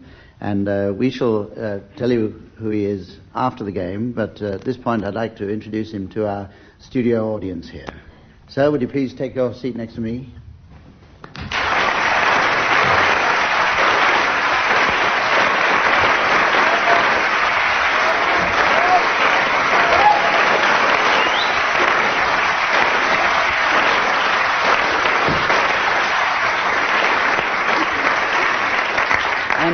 Welcome to our show. I understand that you know the basics of the game, but I have to say that on this occasion we are going to play one of the more complicated rules, as this is a special Christmas version. So what we'll do is we'll allow the teams to play around first of all, so that you can get the hang of it. The rule that we're going to play, teams, is the one that involves parallel transfer. And that means that any team that gets 2 positions ahead of its opponents can transfer to a corresponding position on a parallel route without losing a turn. I think that's a bit... Right. I mean, I don't play this regularly. I'm a novice at this game. I play for fun and pleasure, but I've never played this particular rule before. You'll find, John, that it is quite simple, you know, if you just keep your concentration going. Okay, I'll try. If you remember, we'll give it a try. It's a parallel. I think you'll find it's okay. Parallel. I think you'll find it's quite easy. As long as you think parallel, funnily enough. All right, I'll give it a go. And in order that you can plunge into it straight away, we'll start with you, John.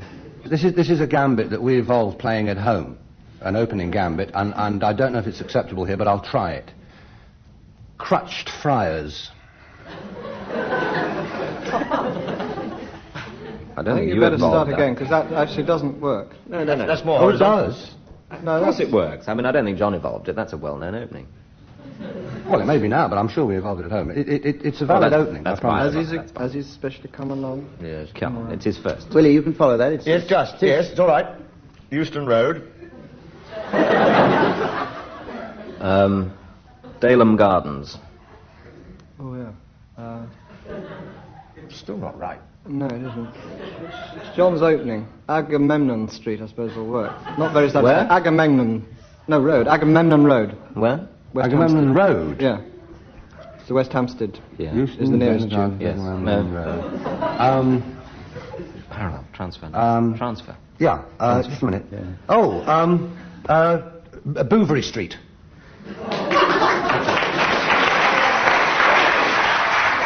Good lad. I'd be a ninny if I didn't say Ladbroke Grove. Safe as a house. Portland Square. Ah. St James's Park. I've got to be very careful. Not Kensington High Street. High Street, Kensington. Is that parallel? Not Kensington High Street. High Street, Kensington. That's all right. Huh? Pudding Lane. If I play this right, it's Mornington Crescent in 2.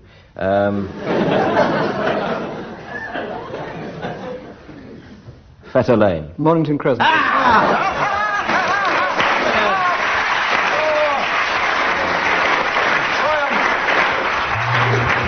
Suppose you'd have been lost without my Ladbroke Grove. Too clever I could by see half, that one Graham. coming. Yes. Now, we're going to involve you, sir, our distinguished guest, in this next round. And what we can do, as more than 4 people can play the game, instead of substituting for a member of the team, you will follow Willie Rushton in this one. All right? Straight road. Okay. So we'll start now with Graeme Garden. And I start with Trafalgar Square. Shaftesbury Avenue. Munster Road. Mornington Crescent. Oh, yes.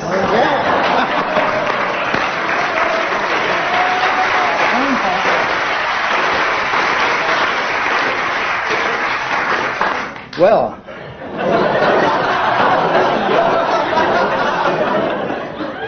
I'm very sorry about that. That's rather unfortunate. We would like to go on and ask you a few things about what you're doing currently, Sir Alec, but we do have to hurry on to the next game. So can we have a...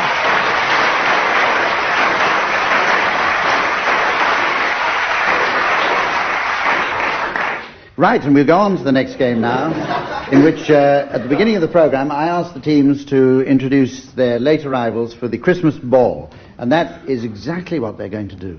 Right, I shall start, having no fear. Would you welcome a small and select party, Mrs. Gerald Legg, Mr. Michael Foot, and Miss L. Toe?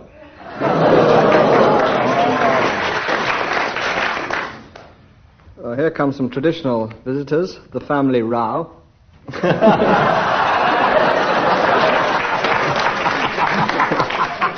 Here are the In the Blind Man's hats, with their daughter, policewoman Penny, in the blind man's hat. Mr. and Mrs. Pauling pair of socks from Aunt Edna again. And a Pauling pair of socks from Aunt Edna again. Mr. and Mrs. Blunt and their secret agent sons, who are several mean spies. Oh, excellent. Mr. and Mrs. Bennett, this thing needs batteries, and their son Gordon Bennett, this thing needs batteries. Here's one you'll like.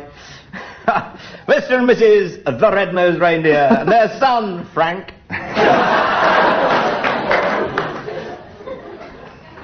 It's only because you told them they'd like it. Oh, no. It's the way I tell 'em. It's the way I yell 'em. From the world of television, Mr. and Mrs. Ting's Battle and their rather pathetic Ray Ting's Battle. Well, it is pathetic, isn't it? The whole of the rest of the year, nothing, and then 1 week when you can't actually watch television, 51 films that I want to see. It's just a personal grudge I've got against it. Mr. and Mrs. Snows and their clerical son, Parson. Here comes a whole crowd of Christmas favourites. And is it, I do believe, led by Emma Dreaming. Oh, and Arthur White in that That's case. right. And the well-known Christopher Muss, better known as Chris. Still Good Lord, Avery Crease. Miss Carr. And Di Wright. Oh, and his welcome, please, His Worship Mayor Daysby. Mayor Daysby. And he is escorting Mary Ann Bright. And there's Anne May Hall York Crease. And, of course, in charge of the whole party, Mrs. B. White. Well, they're going to burst into Welcome them song. all together, and now they're going to burst into song, I do believe. Am I dreaming of a white Christmas? Just like thee. Juan Sui. Houston, oh. Wendy treetops glisten. And children. Liz Ann. 2 years Laybell. Cindy Snow. Here she is back again. Am I dreaming Of a white Christmas with every Chris? Miss Carr. Die right. May your days be merry and bright. And may all your crease. Mrs. B. White.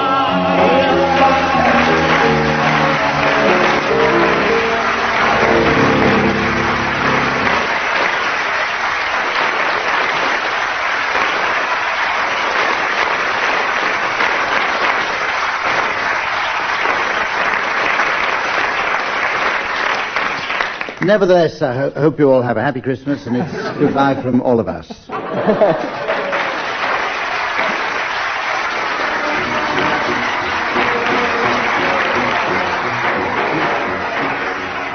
John Junkin, Graeme Garden, Tim Brooke-Taylor and Willie Rushton were being given silly things to do for Christmas by Humphrey Lyttelton, with Colin Sell setting them to music. The programme was produced by Geoffrey Perkins.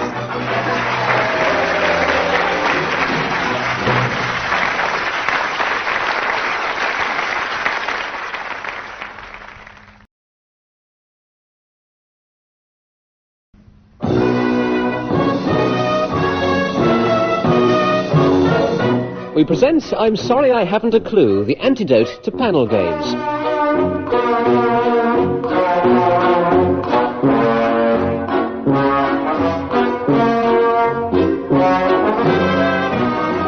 At the piano is Colin Sell, and your chairman is Humphrey Lyttelton.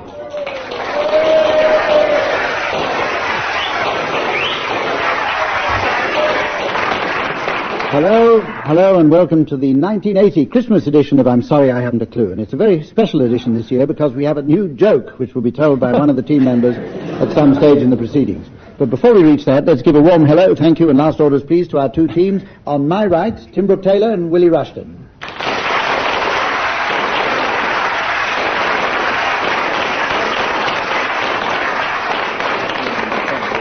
And on their right, Barry Cryer and Graeme Garden.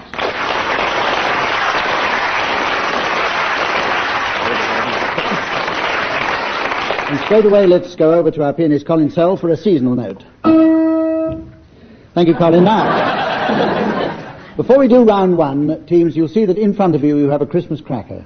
What I'd like you to do is to pull the crackers now, and then I'm going to ask you to tell us what you have in them in the way of a gift, and also to sing the motto that you find inside.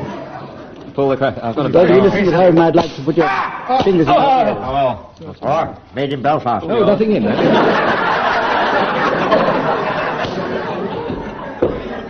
I've got a dead bird in mine.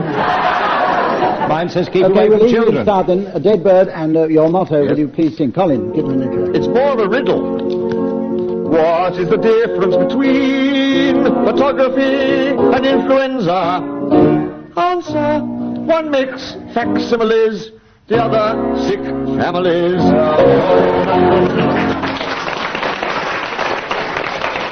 And now for the hard of hearing. Yes, you can have a mark for that, Willie. We'll go over now to Graeme. Why is a pig's tail like a carving knife? I don't know. Why is a pig's tail like a carving knife?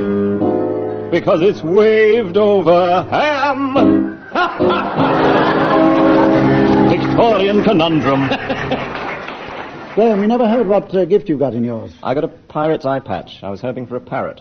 Oh, never mind, too bad. Tim Brooke-Taylor. I seem to have a bracelet made of Esther Ranson's teeth.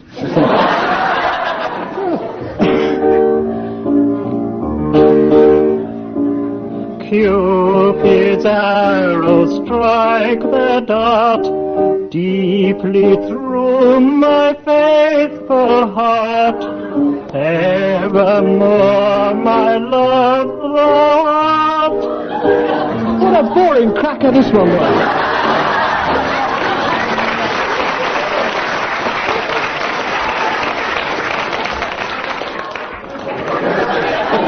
Tim is now showing it to the audience. That's certainly the best motto so far. Now, Barry. It's a small plastic urn. It's like something for providing specimens from midgets. I don't know what. I tried to blow it, Hump, but there we are.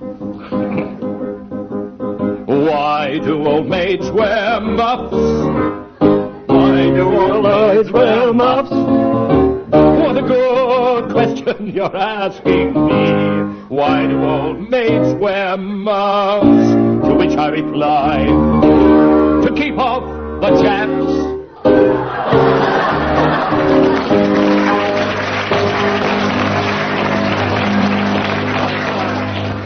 Okay, well, Tim Brooke-Taylor's the only, the one who won that round, because he's the only one who'd left his funny hat on. And we go on to the first proper round now to round off the programme.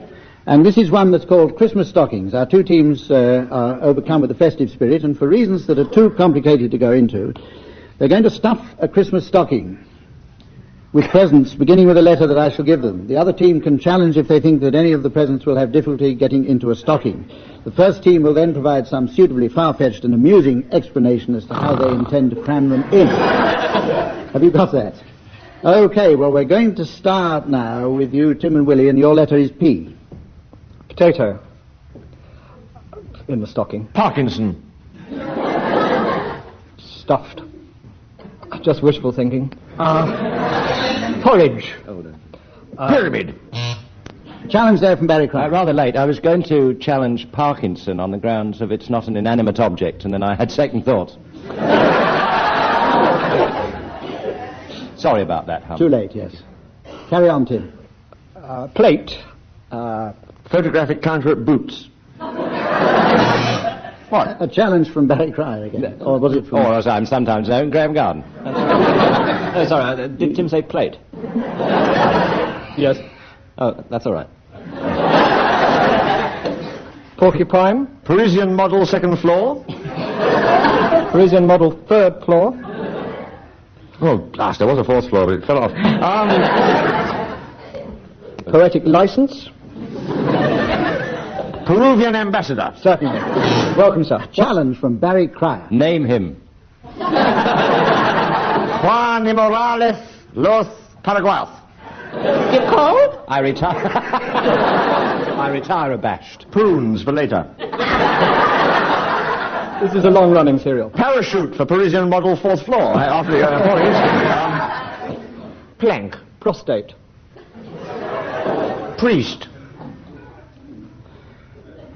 Phonograph. Portly. Port. Port. Challenge from Barry Cryer. An adjective. What? An adjective. You're right, Barry. Thank and you, you take over the filling of the stocking now for your team. And your letter is F. F. A fairy for the top of the Christmas tree. Second floor. Name him.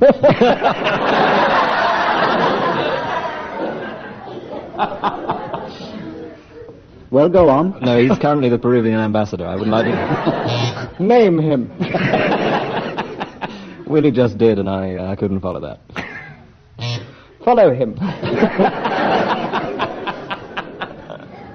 Tim, you did very badly on your round, but you've made it up with challenges so far. You've got 3 seconds left, Barry. They're pathetic. Farthingale. I don't know the metric equivalent of that. Yes, right. Now then, we go on to the point... This is the point where I ask the teams to sharpen their pencils and their wits and start thinking of late arrivals at the Christmas ball, which I'll ask them to give the end of the programme. Late arrivals teams at the Christmas ball. Now we have the round called Double Feature, and this round, as you all know, takes as its premise the poverty of the international film industry. For economic reasons, new films will have to be remakes of pairs of old films. I want you to hear the resulting titles, and I will award points for anything approaching humour. Right. However gingerly. We'll start, as points are very scarce, with Barry Cryer. Snow White and the Seven Dwarfs and the Elephant Man will become a new picture called Any Which Way You Can. Carnal Knowledge and the Man with Bogey's Face, a new film called Carnal Bogey. Oh, thank you for that applause. Tim Brooke-Taylor. The makers of Dallas, Last Ditch Stand and Ring of Bright Water are going to produce a film that's Dallas Ditch Water. Ditch Stand? Terrific. My brilliant career, combined with Who's Afraid of Virginia Woolf and the Boyfriend, which is called Who's a Big Boy Then? Okay. Graeme Garden. They're going to combine Breaking Glass and Gone with the Wind and get some very funny looks on the bus.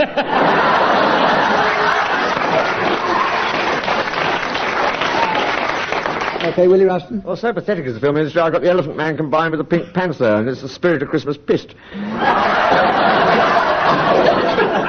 Theatrically, they're actually combining the last of Mrs. Cheney and the Mousetrap, which is going to be the last of the Mousetraps, or thank God for that. Filmically, which begins with F, and I might have mentioned previously. Hawk the Slayer, The Ring Cycle, and Days of Wine and Roses is appearing as no hawkers, circulars, or butlers. Tim and Willie are way ahead at the moment. Barry, would you like to come back and try and catch up? Well, my mind dwelt on Kurosawa's new epic, Kagemusha, which is combined with the Jack Nicholson film 5 Easy Pieces for a new film called Mushy Peas. But then I moved on. A seasonal offering. They're combining Some Like It Hot, Mean Streets, and The Spy Who Came In From the Cold to make a hot, mean spy. Slightly subtle one here. Oh, yes. Nicholas Nickleby and Blazing Saddles to produce Burnt Bums. Like a pause for that to sink in. Lone Star, Above Us the Waves, and Invasion of the Giant Squid, a new film called Known as a Quid. Now then, we have... Good anticlimax. Good anticlimax. We have a round now called Sing Along. In this round, each panellist has to sing along with a disc. Once the tune and tempo have been established, the sound of the disc will disappear, and the panellist will be left on his own. After an embarrassing pause, the disc comes back, and the panellist scores points if he's still with it. All these songs come from the record Sing Along a Maximus, and are sung by Max Bygraves. Oh, pass the paper bag. And the necessary bucket. Incidentally, I'm going to mark this one on the length of your applause. So, Graeme Garden, your song was Winter Wonderland. Yes. Sleigh bells ring. Are you listening? In the lane, snow is glistening. A beautiful sight. We're happy tonight, walking in the winter wonderland. Gone away, here's the bluebird, here to stay. Here's the new bird, he sings a love song as we go along, walking in the winter.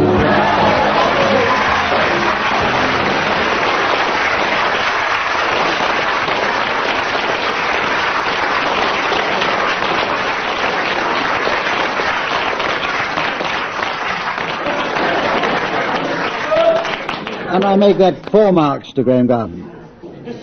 Willie Rushton, your song is Auld Lang Syne. Should old acquaintance be forgot? In your case, Max, certainly. Never brought to mind. Should old acquaintance be forgot? For the sake of old Lang Syne.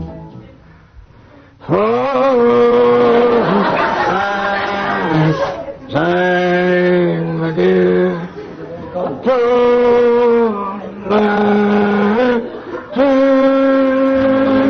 We'll take.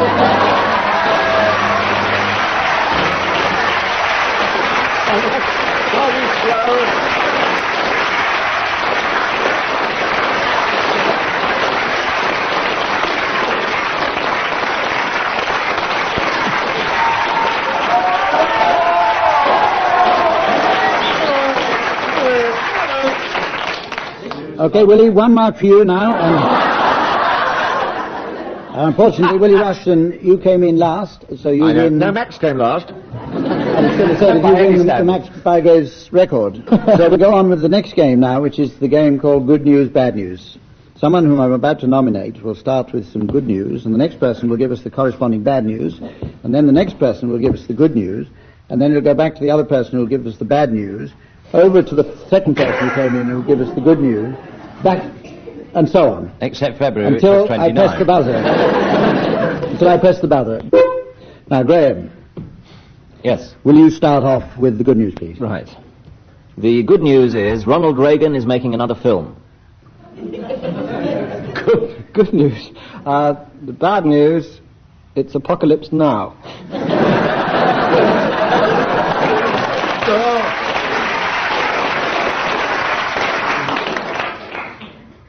As opposed to the film of Mick Jagger's life, which is Puckalypse now.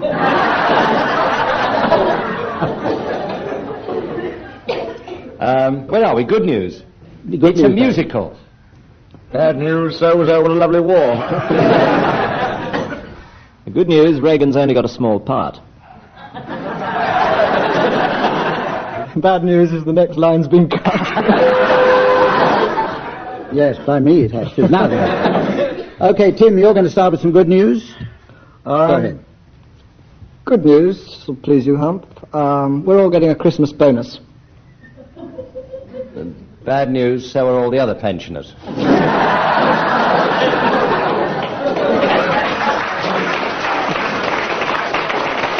The further good news, we're all getting a little something extra in our stockings. Bad news, varicose veins. Hold on, Graham. Several years medical training with him. Oh, yes. Willie Rushton, do you want to start with some good news? Good news. Prince Charles is engaged. Bad news is the train is still standing in the station.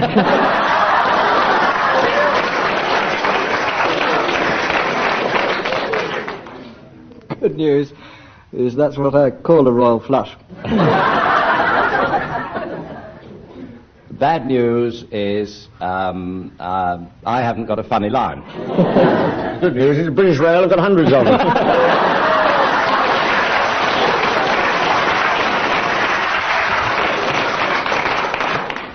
Okay, that's fine. Now, Willie, you didn't play a very prominent part in the Thank last you. round, so you can start this one.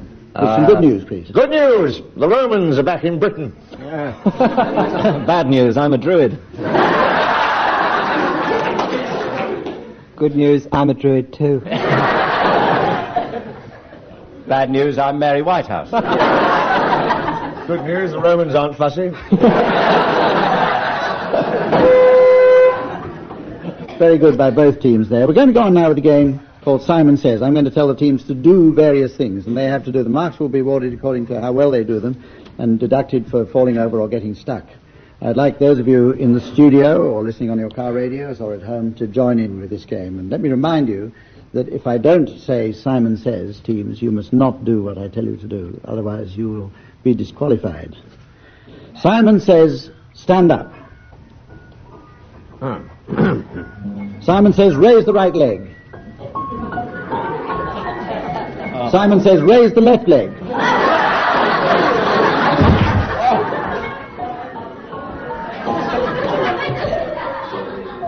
I can't keep this up for long.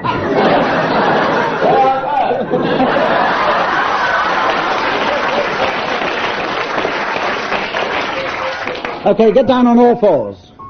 Oh, dear. Tim Brooke-Taylor has been disqualified.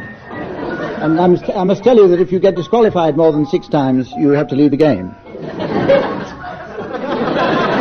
Simon Says, get down on all fours.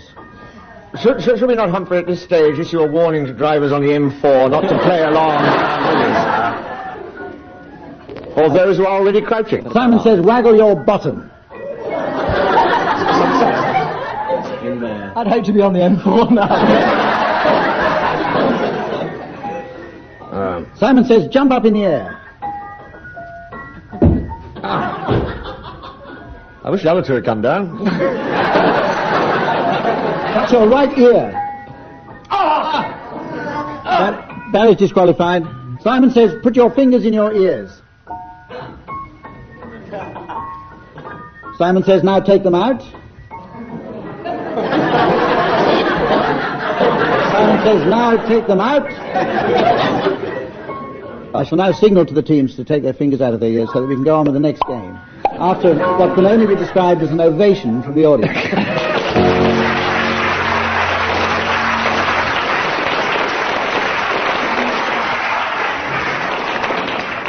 Right, now we have a subtle game, as you can tell from its title. It's called Predictions for 1981. I'm going to ask the teams for their predictions about some of the things that are going to happen in 1981. So are you ready, teams? All right, we'll start with you, Graeme Garden. At the Old Vic, Peter O'Toole and Timothy West will co-star in a production of The Odd Couple.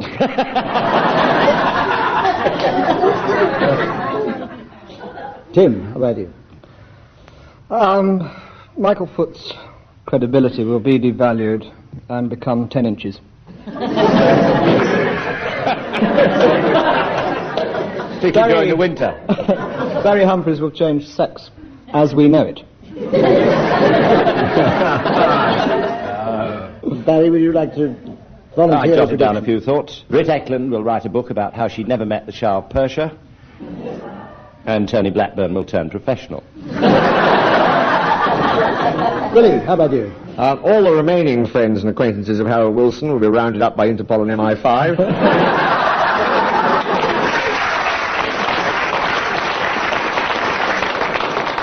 Prince Charles will marry the Supremes, but not necessarily in that order. Mrs. Thatcher will invade Poland and no one else will. I think there's a lot of loose talk there about Prince Charles. Yes, in 1981, I think press speculation about his romantic life will end when the palace announces that he's broken it off. By the law of averages, through a mix-up, Tommy Docherty and Malcolm Allison will be managing the same club at one moment. Humphrey Lyttelton will be knighted not before time. Well, I should get a lot of points for that. Do you wish to try and catch Tim up? I think I'd rather die first. No, I think that's always end on a high note, so I think we'll end the round there. And we've gone to a round now, which is intriguingly called Backwards. And this, for lack of a better description, I must tell you, this is a music round. Just before the programme, both teams have secretly recorded a song, one song each. And we're now going to play it backwards, and their opponents have to guess what the song is. And you can join in the audience. Anybody in the audience who gets the answer right will, of course, go straight to the top of the marks list.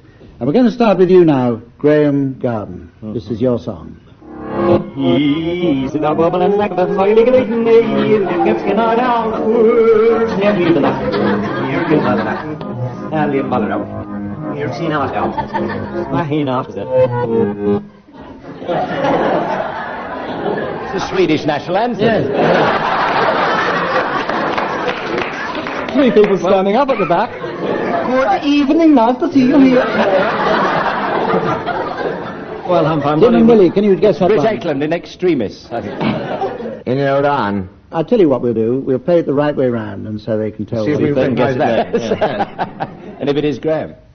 There's a tiny house by a tiny stream where a lovely lass had a lovely dream. And the dream came true quite unexpectedly in Gilly Gilly on the Peppercast and Elbow by the sea. No, I don't know that.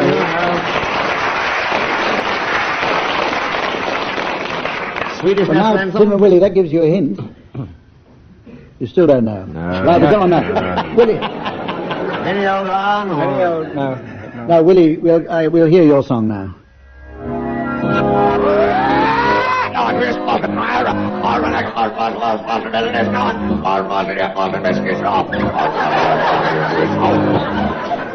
Right. Graham or Barry, any ideas? It sounded like Any Old Iron after you'd been mentioning it compulsively. It's one of those jolly, rollicking Cockney songs. What a mouth. Anybody in Is the it a Cockney audience? song? No. What? Not the Nun's Chorus, no. No. Run Rabbit, the gentleman said Run that. Rabbit. No, I'm sorry. Let's hear it played right. 1, 2, 3 o'clock, 4 o'clock, rock. 5, 6, 7, 8 o'clock, 12 o'clock, rock. We're gonna rock around the clock tonight.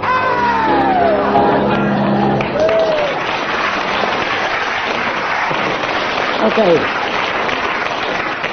Right, let's hear Barry Cryer's song now.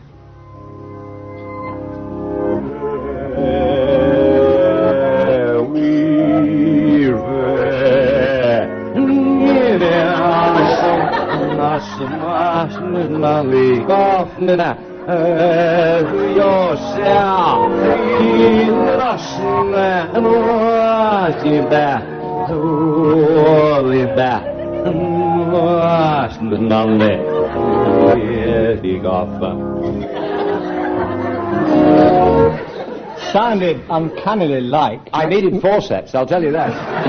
Sounded uncannily like Max Bygrave singing Old Lang Syne, did you know? Something of Jolson's, was it? No.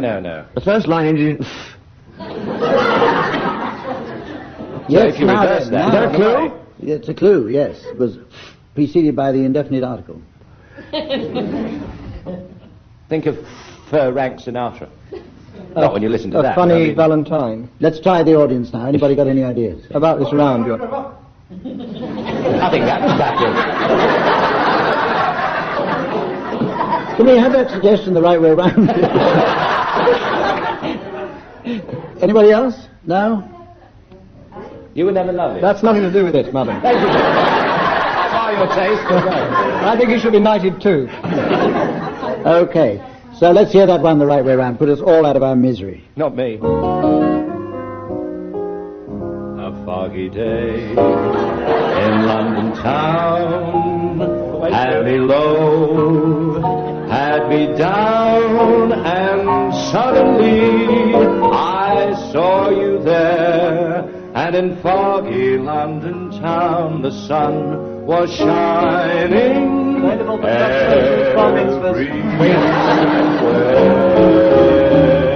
Ladies and gentlemen, Barry Cryer, great start.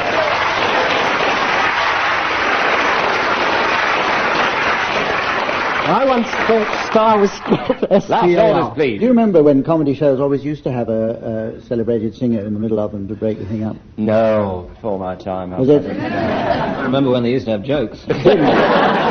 We've changed all that. We're going to hear Tim's song now.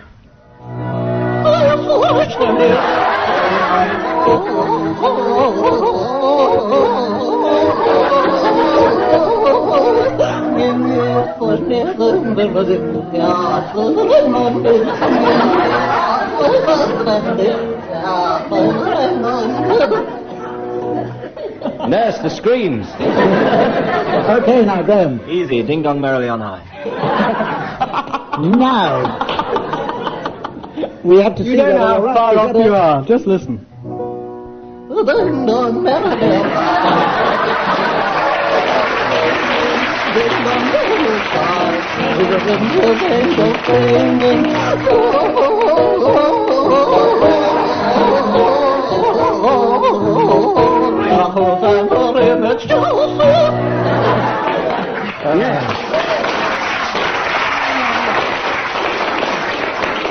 That silicone is wonderful stuff, you know. What gave it away Okay, was well- long tortured Gloria at the end. Oh, she's left. That was an extraordinary win by Graeme Garden there. And we're now going to go on for the game that all of you have been playing since we were last on the air. And it's, of course, Mornington Crescent. And teams, we're going to, as this is the festive occasion, we're going to play with the open rules. Let me just remind you then that diagonals, parallel transfer and horizontal exchange are all permitted. Junctions automatically throw the ploy into reverse, and yellow, green and blue can be brought into operation above and below the line. Yellow, green and blue. And blue. You can't have green with open rules, I'm sorry. To be a bit pernickety. You can at Christmas. Has been done. You can. Not here, I'm sorry. it isn't. I'm afraid my judgment green on this is is in? absolutely I'm sorry, I'm unreversible, sorry. so Don't that's make another fun. rule. Oh, I know, Perhaps but should I have mean, you've mentioned got to play it properly or not at all, you know. Come back, Barry. All Sit right, down. I'll play it. Right. And you can start. Oh, thank you. Euston Road. Greek Street. Being Christmas, North Pole Road. Green Park. Bishopgate. To hell with you. Paradise Row. It's easy. You can't do it now, though. Stop on the green. Yeah, but you can't do it. No. We'll have to miss one. Cold Harbour Lane. Mornington Square. Oh. Piccadilly. Thank you. Oh, clever clocks. New Bond Street. Old Bond Street. Oh, I hadn't thought of that.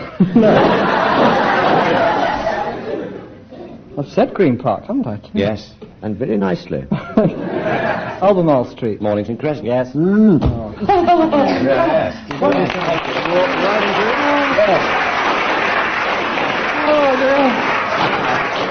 A bit rusty. Well played, Barry Cryer, there. I must admit that I didn't see that coming. It did.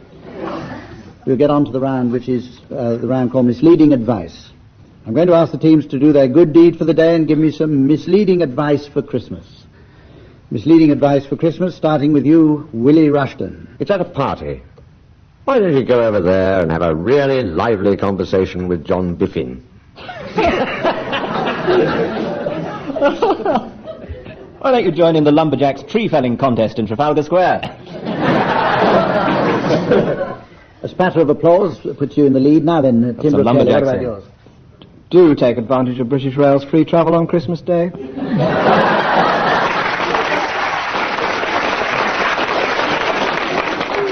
And you're catching up with that one. My mind drifted back to when we did misleading advice to tourists. I think they should be helped. I think they should be told that if one of our policemen proffers them a breathalyzer, they should oblige him with a specimen as quickly as possible. Actually, this is a very useful thing. To ensure the best possible flavour, frozen turkey should not be defrosted until the last possible minute. Never more than 10 minutes before cooking. Always allow one turkey per person. Incidentally, there's no need to buy batteries. There's always a battery with every toy that needs it. There's bound to be a shop open you can get a battery from, so on Christmas Day. So just thought I'd mention that. For value for money at Christmas, for any foreigners here, the best possible way to get British craftsmanship at its best, with examples of British wit, you can do no better than buy a box of crackers. And English carol singers love our traditional cry of sod off snotty brats.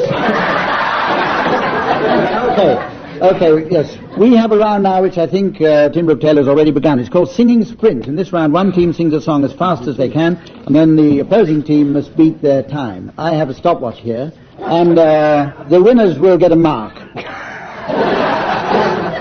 The song is that classic, up till this moment, Do Re Mi from The Sound of Music, and with a stopwatch at the ready.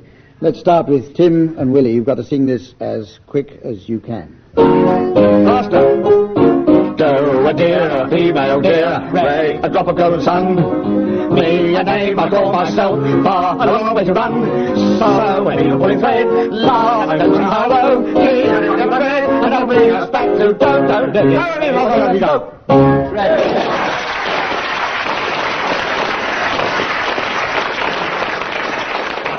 Well, that was extraordinary enough. 17 seconds, which is quite obviously wrong somewhere along the line. I think that was too much of a duet. So, Graeme and Barry, we're going to slightly alter things now to even things up and make it much more fair. I'd like you to sing alternate words. Starting now. Do a dear, a female dear, Ray, a drop of golden sun. Me a name, I call myself, far a long way to run. So needle pulling thread, la, no sun high or low. Tea, drink with jam and bread, and bring us back to do, re, mi, fa, so, la, ti, do.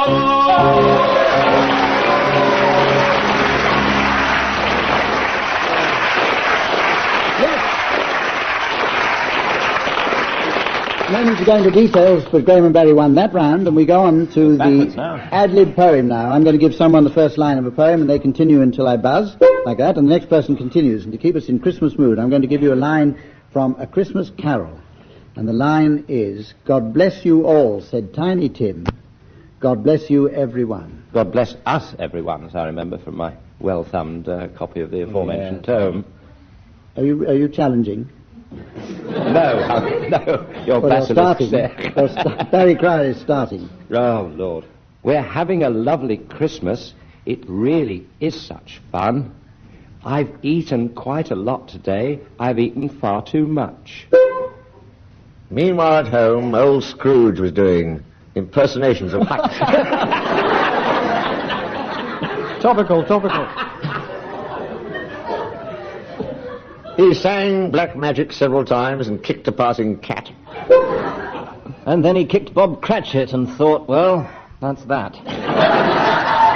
But Cratchit, in rebellious mood, turned upon E. Scrooge. It's a good rhyme. He was a dreadful miser. The cheeks were painted rouge. Oh, God bless you all, said Tiny Tim. God bless us, everyone. He said the line again, I think. To reassure his mum? To reassure his mum. How funny. I put the words right in my mouth. God bless you, said his sweet old mum. God bless you all today. There's suddenly a rattling of chains. Oh, filled we are with dismay.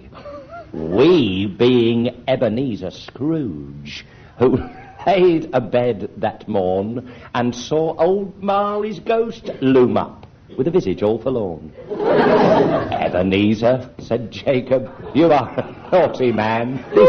Oh.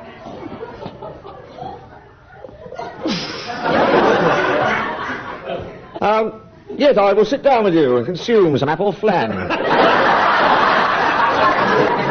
Thing you never gave to me when I worked at the bench. The best I had for Christmas wasn't turkey, but gudgeon or tench. But Scrooge exclaimed, who are these ghosts with you that cry like shipwrecked sailors? Replied the spectre, you must have heard of Marley and the Whalers.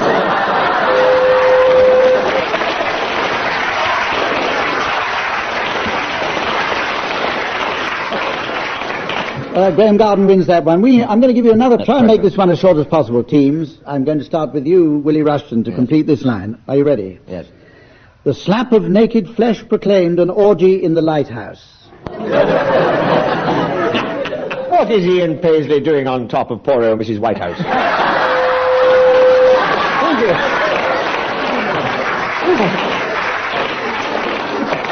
Okay, that was a good one. Yes. Quite brilliant. Proud to be on my team. Now, here's a round that's called Christmas Gifts for Particular People. Appropriate presents for people of your choice. And they don't have to be all that particular. Now then, Graeme Garden. This Christmas, no child's nursery should be without a JR doll. You wind it up and it double crosses Noddy.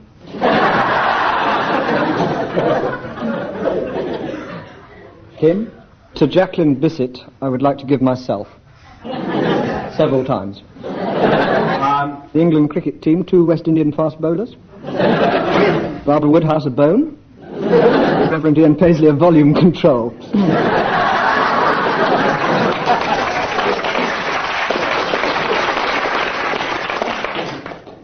12 marks for effort.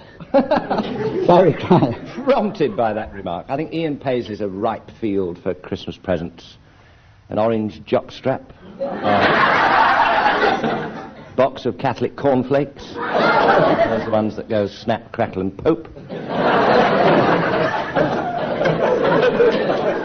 Some tablets for loss of voice to make sure he gets it. And a clerical collar, size very small.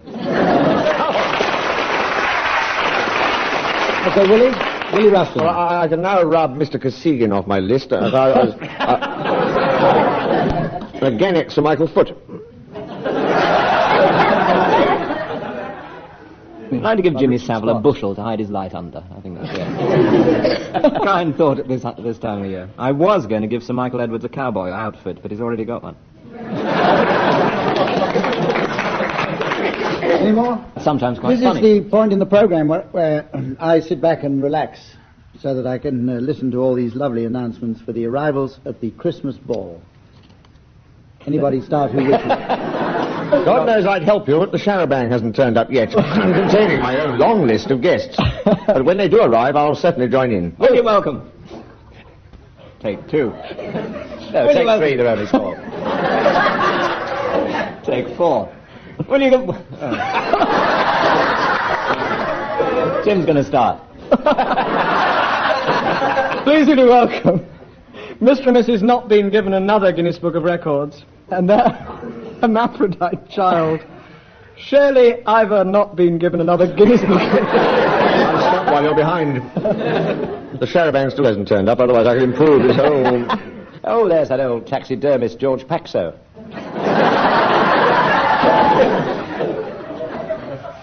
Mr. and Mrs. Amanger and their son, Wayne Manger.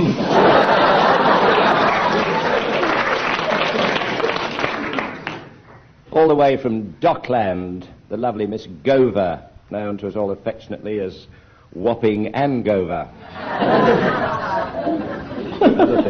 Will you welcome from Italy, please? And remember, they are foreigners in our country, so be kind to them. Signor and Signora Drink and Drive, and their daughter, Donna, you drink and drive.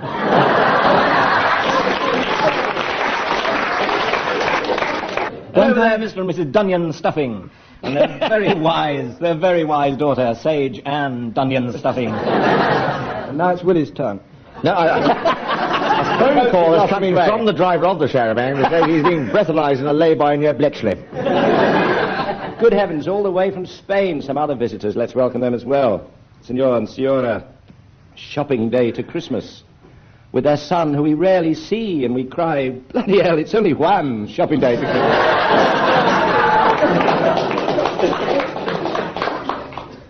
Mr. and Mrs. High, and their happy bell-ringing son, ding-dong merry Leon High.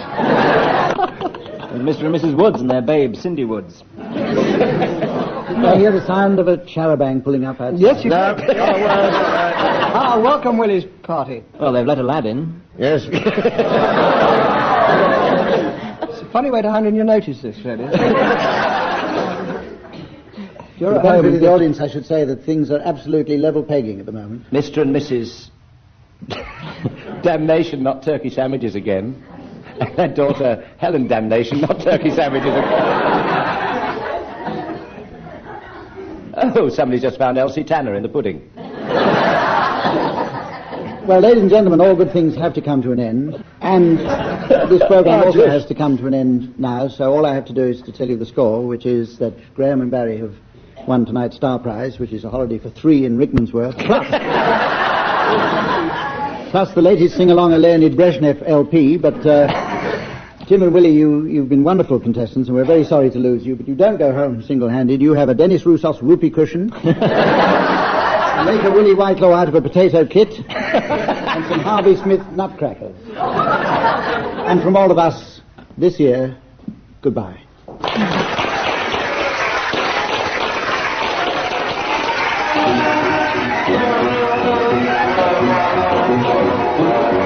Barry Cryer, Graeme Garden, Tim Brooke-Taylor and Willie Rushton were being given silly things to do by Humphrey Lyttelton, with Colin Sells setting some of them to music. The programme was produced by Geoffrey Perkins.